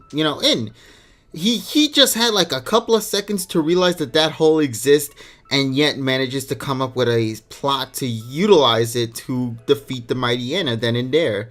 And that, to me, is something that I think they established very, very well with this episode, and something a lot of fans were craving for from Ash, because 7 episodes in, after the events that happened in Sun and Moon, we want to see Champion Ash here and there, because he did become a champion. Satoshi has become the equivalent, the Pokemon equivalent of a master chess player, being able to manipulate things in real time. Yeah, and I do still want him to catch some. Yeah, I do still want him to catch some other Pokemon. I'm getting kind of sick of Pikachu just sort of owning everything. Well, Mr. Mime came in and did the work too. Well, yeah, Mr. Mime did some work too, but I need him to get some more Pokemon. So. No, everybody would want, but I'm really liking that we're taking time now. But we've barely seen we haven't seen him fucking battle, like real battle, like before. I'm gonna say, well, the only time we saw Mr. Mime actually in action was during his Chronicles, debut episode. Yeah. Well, I'm just talking in series was his debut episode. Yeah, exactly. Yeah, that was about it, and it's like, we had to wait 20 years for the fight again. Yeah, and I'm grateful for it. I think that this episode did a really solid job with Mr. Mime. I think if there was any other way they could have done it, I feel like there wasn't. I think this was such a good method for handling Mr. Mime as a character, and also going that Detective Pikachu route with his face reactions, man. But with that being said, this new series, this new 2019 series, is pulling out all of the stops. It's referencing every facet of the Pokemon franchise, and that's what I like about it. There's something for everyone. And it does a really solid job with all of the little details, man. For starters, let's talk about the reward that you get for completing the Battle Frontier fight. You get these flutes, and of course the trophy as well. The glass flutes, which is of course a reference to a particular spot in Hoenn, where if you collect a certain amount of ash, you will receive, or you will trade it for the flute. They will make you that said flute that gives certain status healing effects to it. Like I want to say it's the route near Fall Arbor Town or something. Yeah, that weird, or is it Lava Ridge? It's Lava Ridge because not Lava Ridge. It has to be because lava's in the name. The volcano makes the ash that shows up. No, to get to Lava Ridge, you have to take the what was it? That weird machine, Fall Arbor Town. Somebody says. So it is Fall Arbor. Yeah, because you have to take that weird railing to get to the top of the volcano to then go back down to take to the left to get to that area. But yeah, the ash route. Not our ash. I'm talking about ash, as in that weird dusty volcano. But yeah, it's the ash route. Yeah. Yeah. But yeah, it's that, and if you gather enough of ash, you get a glass flute. Yeah, and Ash got a couple of them, and now has also another trophy to add to the collection. I was mentioning this before, Tyrone. It's funny how Mr. Mime has more trophies under its belt than a lot of Ash's Pokemon. Damn. Yeah, I know, right? The sad truth right there. But just props to Mr. Mime. Like, he's one of the few Pokemon to have it, alongside Charizard, Pikachu, Snorlax, Tauros. Technically, his win count is perfect. He's doing something that Guja wished it could have done back in X and Y. He has a perfect win count. He's never lost. Did they break, though, when they fell? No, because Mr. Mime at the end of the episode used it to do something. I don't know, just smoke some weed or whatever. It looked like a pipe to me. They're hookah. They're hookah. Hookah! No, they just want some bongs. Yeah, like, I think somebody actually did an edit of that where it's like the starry night sky, but instead of the flute, he has like this big-ass cigar in his hand. I'm like, Jesus Christ. Nah, it's more like a bong. It's like he's smoking with Snoop Dogg. But man, though, I did like that. So I guess Mr. Mime is gonna be the one to go. Whoa, the hell was that? That was the noise the bong makes when he's smoking Do it. you have one with you or something? Oh, Jesus Christ! No, I just really good at sound effects. Oh my fucking God! I hope to dear God that is the case. Oh man, but like for real. Hey, so you know how I pretend that there's invisible walls? Well, what if those walls were real and the walls that are real are invisible? Bro. Like Harold and Kumar go to White Castle. Yeah. Smoke weed every day. Mr. Mime goes to White Castle. Man, I forgot that one Pokemon Weed reference. remix. We need it. Yeah. Pokemon Weed. But I think that game actually exists. Anyway. Yeah, Oddish is the mascot. But let's see what else was there in this episode. Oh, let's talk about Serena, I guess, as well. The girl that people were thinking was Serena, but was what? No, she looks more like Misty. Yeah, but people said she looked more like Serena, surprisingly. So by the way, that woman, that female trainer that was on the screen there, she's uncredited. For some odd reason. I guess because she was. She didn't. Did she say anything? Yeah, she said a couple of lines. So I'm guessing that's not the character that she voiced in the main episode because how the credits work is the most significant character gets the credit. Yeah. So you might have somebody like for example, Yuji Ueda actually gets the Barryard credit because that's the most significant character that he played. Yeah. Do you think it might be that Pokedex girl, the one that's doing the sound effects for Excellent and all that? I mean, I don't know. Because who else could she have been voiced in this episode? I don't think she was important enough to care. Like, when I saw her, I was just like, she exists. And then no, come on. She's got to be like that announcer girl from Sun and Moon where she appears throughout multiple episodes. I would love that. She was pretty, but I don't know. I love her cute little fang, though. Since the episode was about Ash and Go, I didn't focus on it. No, I loved her like cute little fang. I think that actually might be Marina because her because it does kind of have that kind of like foreigner sound. Marina Haas-Schultz. But her credit is specifically goes. It says specifically in the credit goes Rodent smartphone. See, I knew it. It might be the case then there. Yes. But we'll probably find out later down the road if they ever decide to bring this character back up again for any other future plots, like if Ash and Go decide to go back to Hoenn as well for this. Tyrone, I also wanted to give you, I wanted to hear your opinions, I should say, on something I brought up earlier before you actually got into the call. German.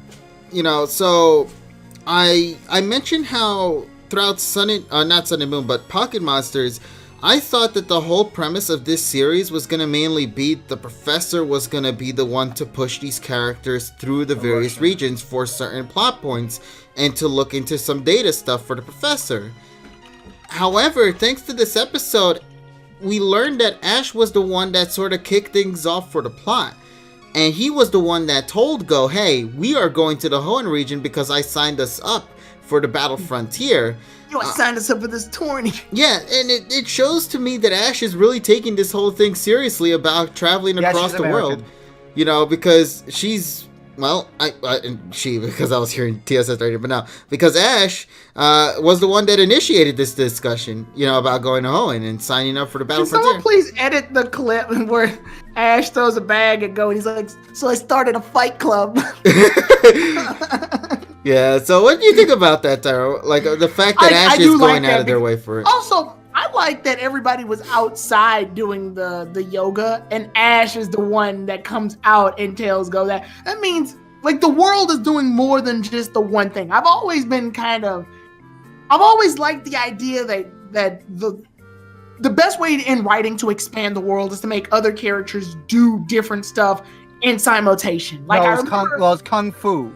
Well, Tai Chi, yeah. Tai Chi, Kung Fu. Yeah. Well, they say Kung Fu, so. Well, yeah. Basically, they were doing something to help, ease the mind of stress while at the same time helping the chi and chakra in your body. But anyway, the point of what I'm trying to get, I like the idea that while something's happening, something else is happening. I've always liked that just in fiction and manga and anime, anything, where other characters are getting stuff done in their own way. Yeah. While something's happening on the forefront, while they're the ones. First of all, the camera was off of Ash for a bit, which kudos. Yeah, well, we throughout the series, honestly, we don't get enough of that. Yeah, Ash is doing something in the sidelines for once. Yeah, he's doing so. Yeah, he was off screen when he signed them up. Yeah, and I thought many people might find that as a little odd because it's off screen land, but I think for Ash as a character to do that, I think that's actually something very unique for him because he's normally the one that's always up front and center to kind of initiate these plots. The reason I like that is because you can do the imagination in your head. I mean, yeah, visuals are nice, but you can imagine in your head Ash was probably on the computer trying his hardest to figure it out. That would be funny to see, to be quite honest with you.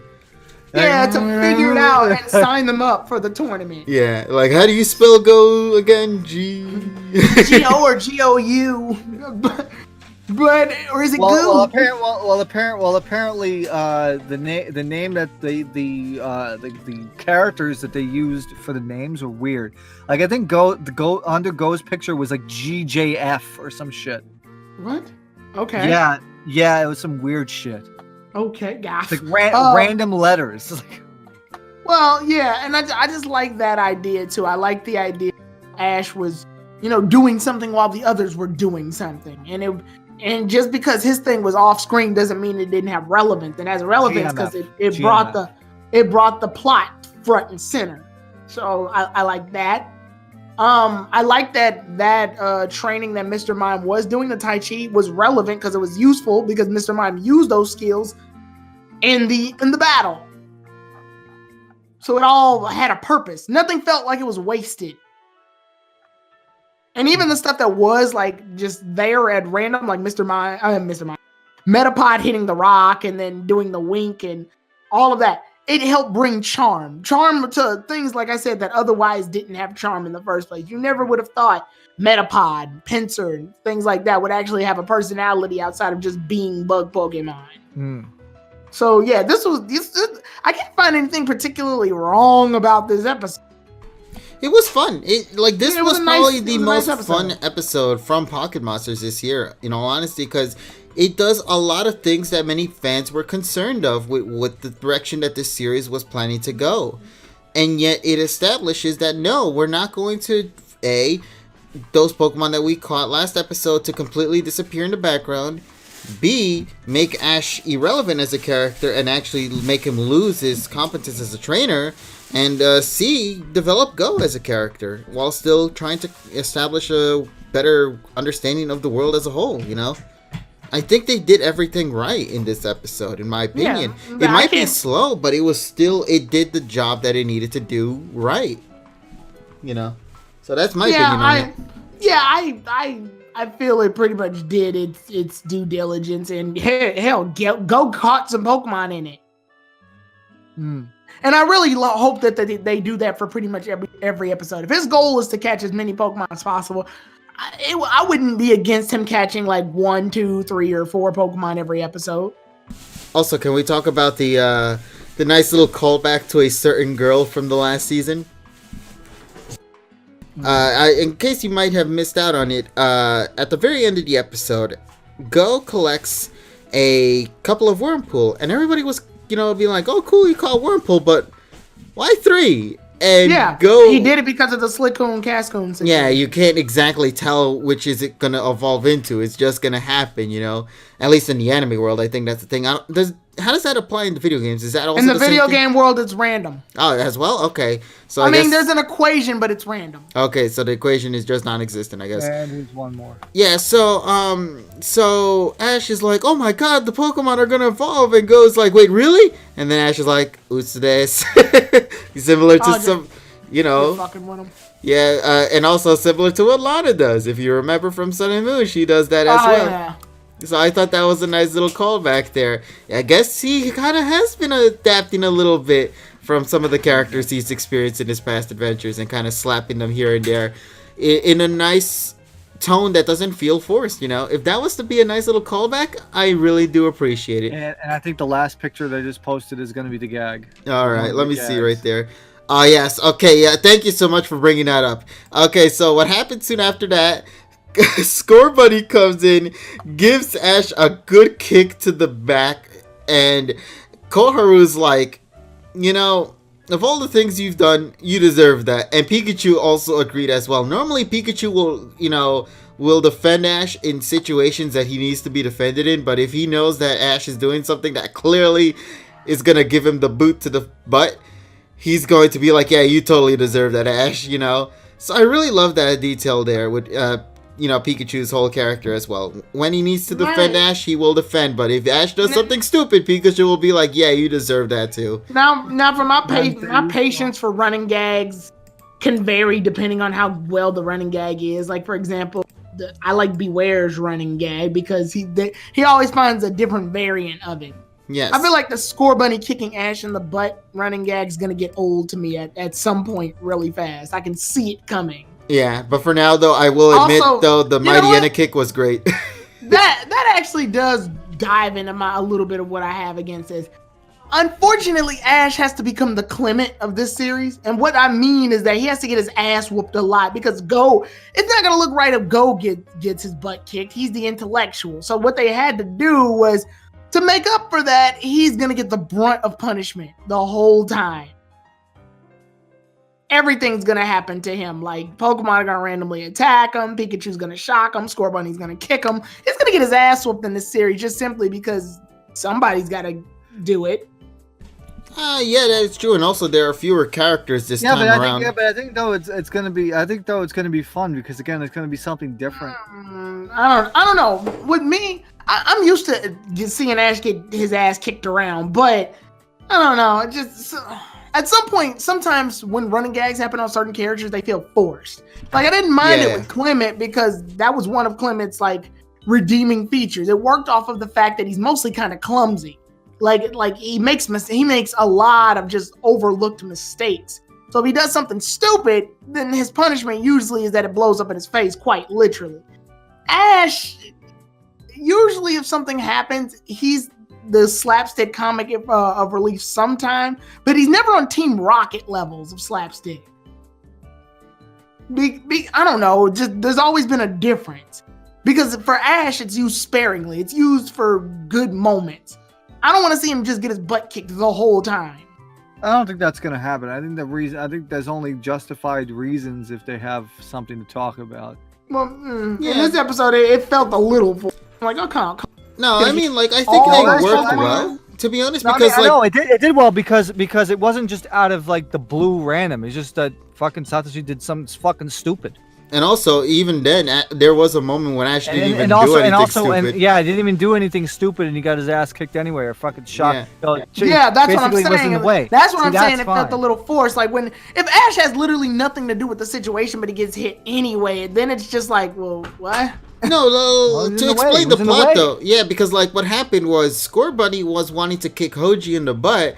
And he was clearly already set and aimed to do so. Mighty Enna scared him away, and he's like, well, I still have my foot up in the air. Let me just direct it to someone that's close by. And that's fine. Like I said, and that's fine. I'm not saying it's a problem in this episode. There's nothing wrong with it. Oh, no, but I get you. I'm saying I just know in the upcoming future, once we reach episode 100 and Ash gets run over by a fucking Rhyhorn or some shit, I'm going to be like, oh, I get it. He's Team Rocket Part 2. Like... Yeah. No, I get you. It's gonna wear me down. You know what I'm really appreciating though with the kicks is that there's certain inclusions to come along with that kick. I mean, when Ash got kicked by Score Bunny in this episode, Pikachu got pissed because, of course, he wanted to defend his partner. And then when he electrocuted Ash by accident instead of Score Bunny, Pikachu got, furious by that point. Like, we're talking about best wishes Pikachu when he got betrayed by Meowth levels of pissed off right there. Yeah. He wanted to murder that Score Bunny. Yeah, and I'm gonna say, no, I'm not gonna, I'm not expecting, I'm not punishing Ash for having comic moments, first of all, because even in X and Y, where Ash was his most serious, there was a running gag. Hell, there was a running gag with Fennekin hitting him with Ember because he accidentally got Fennekin's fur dirty. Like, that happened multiple times. Yeah. So it's not that, but it was used so sparingly that when it did happen, it worked. Understandable. Yeah, it worked. There's times Team Rocket has already been established as the Tom and Jerry slapsticks of Pokemon. We don't need more Team Rocket members. Yeah, like I mentioned, it's just gonna be hard because there's just so few characters in this series, unfortunately, that it's not gonna work. Yeah, that's why I said that's where I see where the incoming problem is that Ash is gonna have to take on that role of let me get beat up by Pokemon. Or maybe he already did during Go's episode. Yeah, he already did during Go's episode where Pinsir beat the crap out of him. Yeah, if they can, like as Donnie says, if we can find ways to use certain gimmicks sparingly throughout the series, then yes, it could work properly. Yeah. Like with Beware. Like Beware at the start did a lot, but then as the series progressed on, it slowly faded a bit away. So that way, when it does come back, the impact is hilarious and comedic, So if we can do something like that for the kick thing, I think it'll work fine. It's just there's just one problem with that kick bit. Score Bunny's known to do a lot of kicking, unfortunately. So they need to kind of figure out what to do with Score Bunny to make it feel something that doesn't feel forced and rather, feels natural to the plot point that we're in with that episode. Or just don't have Score Bunny at all. I don't know. It's going to be interesting to see what they do with the storyline moving into 2020, I should say. And I'm looking forward to it, man. I think so far, and I guess I want to hear your opinions on it before we go wrap things up for tonight. We're moving into 2020 right now. How do you guys view Pocket Monsters 2019 with the 7 episodes we have at hand as of this moment? And what is one thing you really want to see from this series? Like just one genuine thing you want to see from this new Pocket Monsters 2020 anime that is going to, it's completely different from what we've experienced so far. So maybe you guys have something that you would like to see be brought up on Sadashi's old Pokemon. You think next year would be the point where they would be brought back? I think that's the popular one. I think summertime it would be best to bring them back. I knew that was going to be the popular one. Everybody wants Ash's old Pokemon back. Me personally, what I want to see is honestly, it's weird. This series, it's not my favorite, but at the same time, it's not the worst right now. But that's only because it's literally like 7 episodes old. So, but it hasn't done anything that's made me upset about it. Like it's doing a pretty good job catching my attention. So I don't think I've seen one episode besides that Ivysaur one that was kind of shaky. And even that wasn't terrible. It was a good episode. I think the problem was the level of continuity in Vermilion City. Well, to be fair, there wasn't anything in Vermilion City that they did that would be referenced anyway. Lieutenant Serge. Yeah, but that's just a character who could be brought up later down the road. But for now, like as a city, I mean, there's nothing to reference in the city. Well, no, the kick in the face to a lot of people, and I remember Polly and Ness, I think, brought this up, was they're building a gym in Vermilion, but there's already a gym in Vermilion City. Somebody said it looked an awful lot like the Pokemon Go gym. Like the mobile game because of like the tall tower thing. Yeah, probably. Oh, but, somebody says bring back a more shipping. You got it, man. Oh, Lord. Honestly, I think this show's doing good on its own 2 feet. I really just want Ash to catch some new Pokemon just to see how he works with the Pokemon that Galar. Or maybe not Galar. maybe. Yeah, just to work with. I just want to see him interact with a new team right now. Yeah, that's what I really want. Because this episode really did a good job in showcasing, as I mentioned before, just how Ash is able to adapt with the Pokemon he has in his hands at the moment.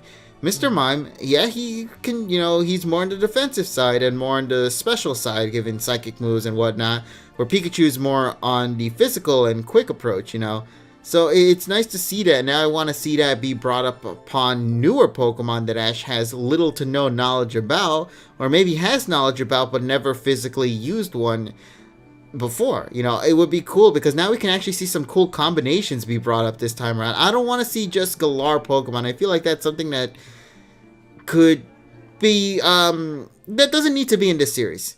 And I'm gonna be honest, I think this series is literally doing, like, I'm not hoping, this is weirdly enough, this is the one series I'm not hoping like something stupid major happens, at least not now. I kind of just wanted to be just to entertain me, because I see the formula that they're going for. Every episode is going to be some new form of adventure. It's going to be something new. Yeah. Something each time. So you're not going to get like, this 5-episode story arc of Ash and Go trying to fight the mysteries of No, you're not getting all of that. At least not now. You're not. You're getting simple. Today, Ash and Go are going to the Unova region to figure out why Durant exists. Like why? Yeah. But because when you read that summary, it's like, that's so ridiculous, but I want to see it. Right. Like it's literally just that. This is the series that it's like I'm chill about. Ash already did his major thing. He won the league. Yeah, so I think this is just a time for him to just, exist. Explore the parts that you never got to experience in your journey, because now you're seeing things in a completely different perspective, and I think Ash understands that. That's why I said it felt to me super significant how Ash was the one that initiated the start of this episode with him telling Go, let's go to the Hoenn region to go to the Battle Frontier.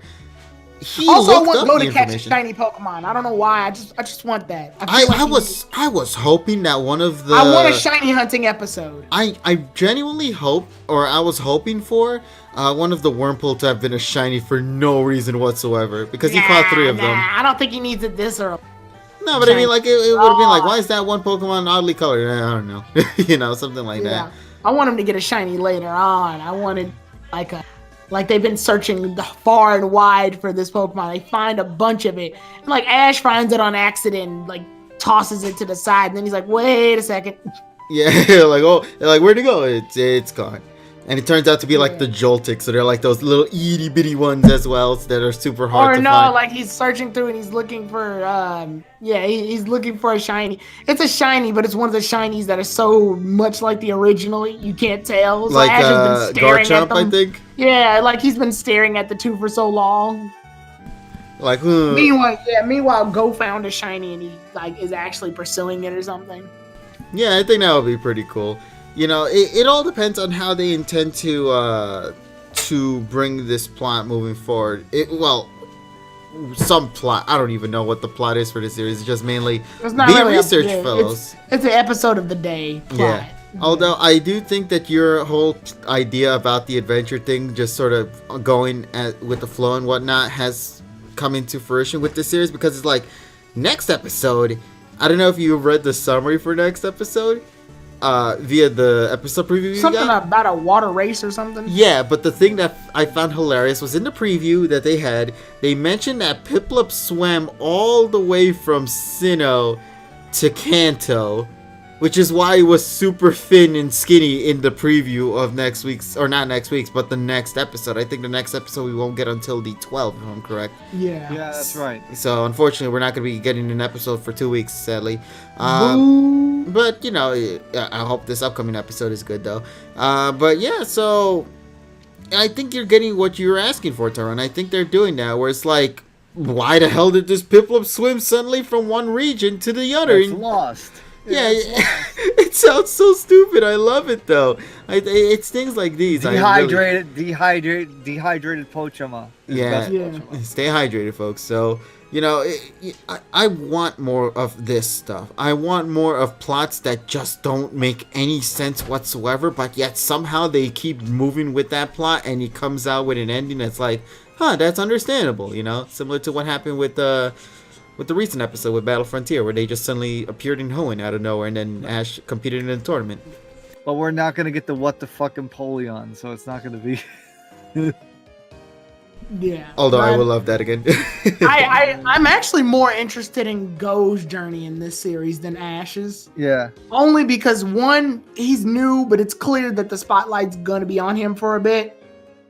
Two, Go is more interested in catching Pokemon than battling. He's a catcher trainer, and there's a lot of ground to be covered when being a trainer who specifically wants to capture Pokemon. I want to see, like, oh, there's a Pokemon that's super rare. Oh, there's a shiny. Oh, there's a Pokemon that I want to see an episode where he tries to catch Abra and it just doesn't work out because, you know, Abra is one of the toughest Pokemon to catch because it teleports. I want to see like an episode where, you know, he's trying to catch a Pokemon and it uses self-destruct. So he never that sounds amazing. Yeah, he never gets the chance to do it. Hey, can we get the Dynamax explosion then, please? That would be so hilarious. Right. I want to see a lot of these episodes where like catching a Pokemon, you know, is a lot more difficult than it needs to be because, you know, you're running into those problems when coming to catch a Pokemon, right? Mm-hmm. I want to see more of that. Because that's one of the trials. The growing pains. The growing pains, exactly. I want to see that because they've never really tackled those issues in Pokemon. They played around with them. But usually when Ash and his traveling companions have their team, that's it. Like, they don't really interchange outside of that except for in Best Wishes. Yeah, but Donnie, that's going to be a Wish Cache, but we're not going to see a Wish Cache. It's banned. The Master Ball, you know, the Master Ball situation because he ate the Master Ball. Yeah, I want to see funny stuff like that happen though. I want to see stuff that legitimately happens when you are a trainer looking for a Pokemon. Maybe there's a roaming legendary or something that he tries to catch, but he never gets around to it. Maybe we'll actually see a Porygon actually being. No, I was gonna say Go collects every single Pokemon, including all of the Mysticals and whatnot, but for some stupid reason, Porygon is the only Pokemon that Go cannot obtain. And they don't ever explain as to why. Just like, I don't know. I can't seem to catch this guy. I don't see him anywhere. Or maybe there's an episode where he tries to catch Ditto. Unfortunately, he ends up transforming into every freaking Pokemon, and just so he can't find it, like or something like that. Just I don't know. I feel like there's a lot of potential when you have a trainer who specifically focuses in this field. Yeah. Hold on. Johnny is your boy 100 says, KG, since we don't have an episode for next week, can you have a discussion about Anime 2019 for next week? I don't mind. I wonder if Evie's going to be there as well. We can do that. Yeah, I know if you had your fair share of anime, Tyrone, with this year. Yeah, I've been watching quite a bit this year. I know one in particular you've been a big fan of, and I'm assuming you're excited for the fact that season 2 was announced. Yes. Actually, there's 2, but... 2, really, now? Yeah, actually, I've been watching quite a few. I watched Shield Hero, Dr. Stone, Fire Force. I've been perusing in the animes. Nice. But yeah, so we'll probably give a discussion on anime for a little bit for next week if you guys are interested for that. But yeah, so like if, there are a lot of cool things I'm really looking forward to with Pocket Monsters. I will say, it also makes me happy to see people aren't looking at this in a negative light, like how it was with Sun and Moon when Sun and Moon started because of the big shift of animation and all that. Mm-hmm. And people were just already at that Sun and moment. Moon's timing was terrible. It followed the sting of Ash losing the Kalos. Yeah, that's what I'm saying. Like, it had this very negative effect that unfortunately the series had to suffer in the first few episodes. And also they went too extreme with the comedy aspect, and that's what turned off more people. So that was a 1-2 punch.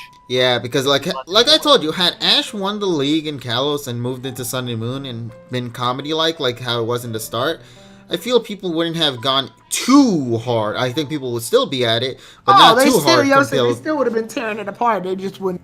Yeah, it wouldn't be that strong as it had Ash won the league because okay, he's chilling. Let him do his thing, But now, I literally got my wish a generation later. He won the league. Now he's chilling. Now he's doing things his own pacing. He's not having, to be forced into a plot line of following this route, collecting badges, doing these things and whatnot, because he doesn't need to. He already accomplished his goal in the last series, and now he gets to travel around the world and find things that, he enjoys and goes for it. Like in this episode, he went specifically for the Battle Frontier. He went out of his way to look for it. Yeah. He went out of his way to travel there and even bring Go along, despite Go not even wanting to do it, because he was just like, wait, you signed me up out of complete nowhere. I'm going to have to go in anyway. So, I'm loving that side of Ash. I think that's also something really great about this series. I think they've really done a great job in establishing Ash as being like, you know what? I'm going to take Olivia's words from last series and really view the world in a completely different light than how I used to before. But we'll find more answers, I guess, for Pocket Monsters 2019 when we see it in 2020. Hopefully it'll be a good one, and hopefully we'll continue to enjoy it as much as, it can deliver on. And, like I mentioned, I'm just happy that this series is just being viewed a little bit more positively compared to how it was at the start of Sun and Moon. I feel people took Sun and Moon and just completely shat on it so hard because of, what we mentioned before. But here, given the events of what happened with the finale of Sun and Moon and now going into Pocket Monsters, I feel this series did a really great job with showcasing Ash's true complete competence and how he's not really regressed as many people thought he would have, been, or he would have suffered through. Because people were thinking, oh, Ash is gonna be regressed, Pikachu's gonna go back to level 1 or some shit like that, But no, it's not like that. Continuation. Yeah, he whooped the Lugia. He gave an electric attack to Lugia that clearly showcased more damage to the Pokemon than any of the other trainers that were in that raid battle at the beginning, And I guess it even gained a bit of respect for Lugia as well, Stuff like that. And then the Battle Frontier here, where Ash was just sweeping through the tournament, getting to the finale, and even proving that he's able to adapt in fights and whatnot. This is good stuff. This is what we love to see, and I hope that this continues moving forward. I feel like the people who are working on this series understands that to make a series great, you continue from what you've established and work with it and find ways, and creative ways, I should add, to be something refreshing yet nostalgic at the same time. And so far in 7 episodes with Ash anyway, I'm really getting it. And with Go, it's a completely different side with him because he's catching Pokemon. He doesn't need to be restricted to just 6 Pokemon. He can catch how many he likes and work with what he has. And I'm excited for that potential as well, because the moment he decides to go out of his way to collect other typings, like how he did in this episode with flying types, with, Suba and the Wurmples and whatnot, I feel like there's a lot of potential for this. I think that there could be really creative things that could come out from Go as his team. Let's say he has different teams for different regions, maybe he'll bring back the Suba Jr. into Hoenn again when he goes back to Hoenn later down the road or something like that, because they did something creative with Taylor where they used it as a seeker to find a Wurmple to, as Tyrone mentioned before, with locating for food and whatnot. So I hope we see more of that. And that's really all I got to say. So far, Pocket Monsters 2019, in my eyes anyway, I'm really loving it. And I hope that they can continue to do that as well. But then again, after what you did with Sun and Moon, I'm perfectly fine with whatever we got now, man. I'm very, very happy. I'm a very happy boy this decade. This was a great decade for Ash, man. I'm so happy for him. He deserved this. He needed this shit, man. After 8 years of just having to go through a lot. Here he got his wins and everything, and we're going into 2020 with a new side of him, I guess. I don't know. I feel like there's just a lot of potential. So, anything else you guys want to add before we go wrap things up for tonight? Not really. I think we took care of everything. I just can't wait until. Remember, the next Pocket Monsters episode will be airing on January 12th. So, once again, no episode next week. So it'll give us a lot of opportunity, and also a lot of other anime is not resuming anyway. I mean, Yeah, we're it talking ended. about- well, no, Yokai, the Yokai Watch, the Yokai Wide Gakuen, the next episode will be on the 10th, so they're not on this week. Huh, interesting. So yeah, I guess it depends on the anime. So check the local listings and see which episode and which series that you're watching doesn't have a series episodes this week and next week. Yeah. So yeah, be most on the lookout for most anime are going to be off during these next 2 weeks, man. Yeah, because nobody's gonna watch them. Exactly. Only My Hero Academia is airing right now. Is it really now? Oh yeah, Yeah. somebody brings this up too. No movie 23 news. Yeah, nothing. Good. I mean, the only movie 23 news we got was literally just from the Blu-ray disc. If you bought that for Japan, and TSS gave us pics of that. That trailer was in the movies, which meant that trailer is now almost 6 months old. Yeah, Good. That means they're writing it. yeah, and I hope that That means they're taking their sweet ass fucking time. We don't need. I never even thought we didn't even need a movie like every year. no, but That- we're that still shit's getting kinda one though. done. We're still getting one because I know we're still getting one, but when you're rushed for time to write, you write shit. Like period. Like Yeah, because like it's like the moment that it comes out, they immediately have to write a script 6 months in advance or if some you shit. have a deadline for a movie, then you're gonna So, just make whatever. I think M23 is probably going to be announced later next month. Yeah, probably in middle January then at that point. I mean, if they hold it till February. Probably around when Core comes out. Exactly. So they're going to probably save it for then. I do hope, though, sincerely, I hope now, with Pocket Monsters movie 23, Go is added to the story. But it's still an alternate universe, as weird as that sounds. No, we don't No. need to do that anymore. We can. This is a free enough universe where Sakuragi just says, "Hey, Ash and Go, check this mountain out or something," and then fucking Zacian and Zamazenta are there or something. Like they can do no, that. because, That would work. Because, like, Yeah. to me, the thing is, I really want elements that can only be done into the alternate universe to be done in the alternate What universe. can be done in an alternate universe that can't be done with Ash and I don't know. the That's movies what I'm don't saying. affect the series, so who cares? No, because I feel like it might now at this Literally, point. it can just go. Sakuragi's like, there's the ancient tales of a bell that never rings, no matter how hard you hit it. Ash, go check it out. The movie. The movie. Turns out there's a Pokemon that's stopping that shit from happening or something. I don't know. I'm just saying, this is a free enough environment where literally anything can happen. Oh, somebody says the info we got for 23 is Ash and Pikachu set out on a new adventure, and that's about it. Okay, so I guess Go is not in there then. I guess it's another A. Maybe because Go wasn't introduced at that time when they made the summary for it. I don't really know, but I don't know. I really would like to see AU Ash still. I feel like the movie side and the anime side should be their own thing, because I feel And like it couldn't work for Sun and Moon because Sun and Moon, in the context of Sun and Moon, it wouldn't work.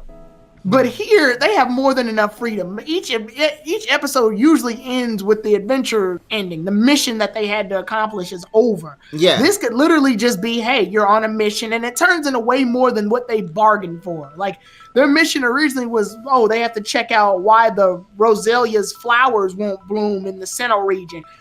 Turns out the reason it does is because there's some Pokemon causing pollution on the entire world because it was in jeopardy because of this gang that attacked it. And yeah, like it can turn into something bigger. So it's gonna turn into some fucking Captain Planet shit. Okay, cool.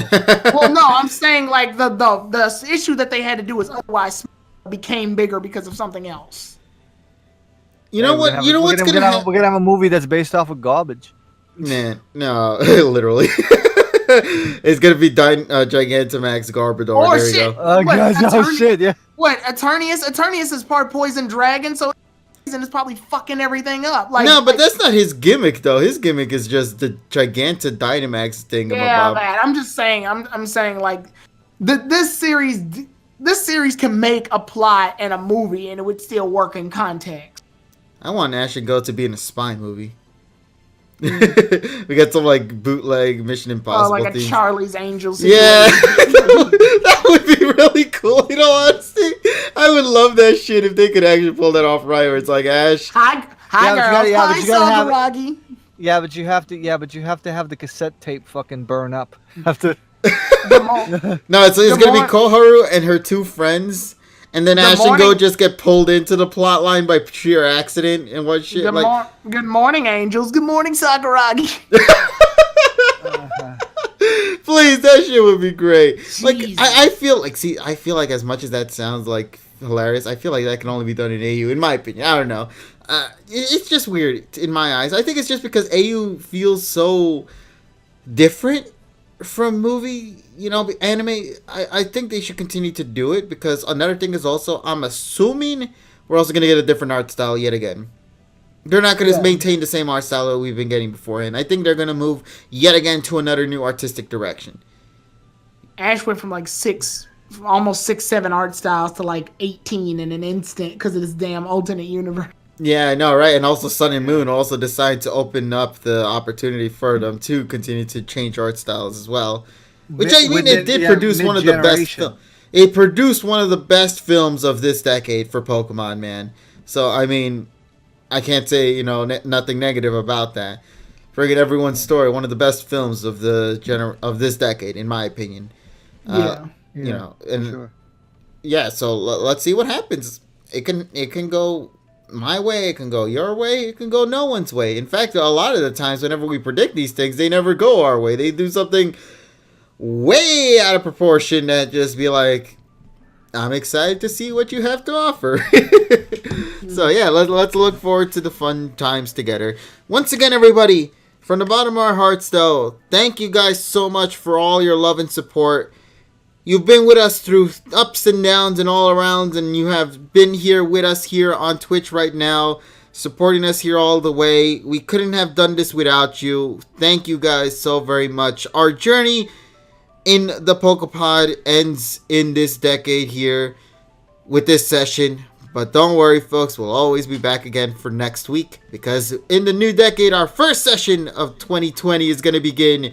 And hopefully it's going to be a good one. Onwards to new decades and new opportunities for all of us. Of course, with me in this call for tonight, I have with me my pal Tyrone the Ga 3. Glad to be here. And of course, none other than our pal TSS Killer as well. In 5 hours, Kohaku Utagasen comes on. Go watch it. I'm not sure what that is, but I'll definitely gonna be up for 5 hours. Fuck. Yeah, man, I only do that for Pokemon, not for this. I gotta wake up at 8. I think it's Kohaku 70. Whatever that is. I wish I knew what it was. I'm sorry. Kohaku Utagasen is the red-white song battle that they have every New Year's Eve. Really? Yes. Oh, interesting. Yeah, they're gonna have some good players on the. They're gonna have some good singers and good performers. Nice. All right then, folks. Everybody, once again, thank you guys so much for being with us here tonight. We had a great time. Hope you guys will tune in again next week for more silly shenanigans. So until that day comes, I want all of you guys to, of course, have a happy holidays. Take care. Happy New Year. And we hope to hear from you guys in the new decade.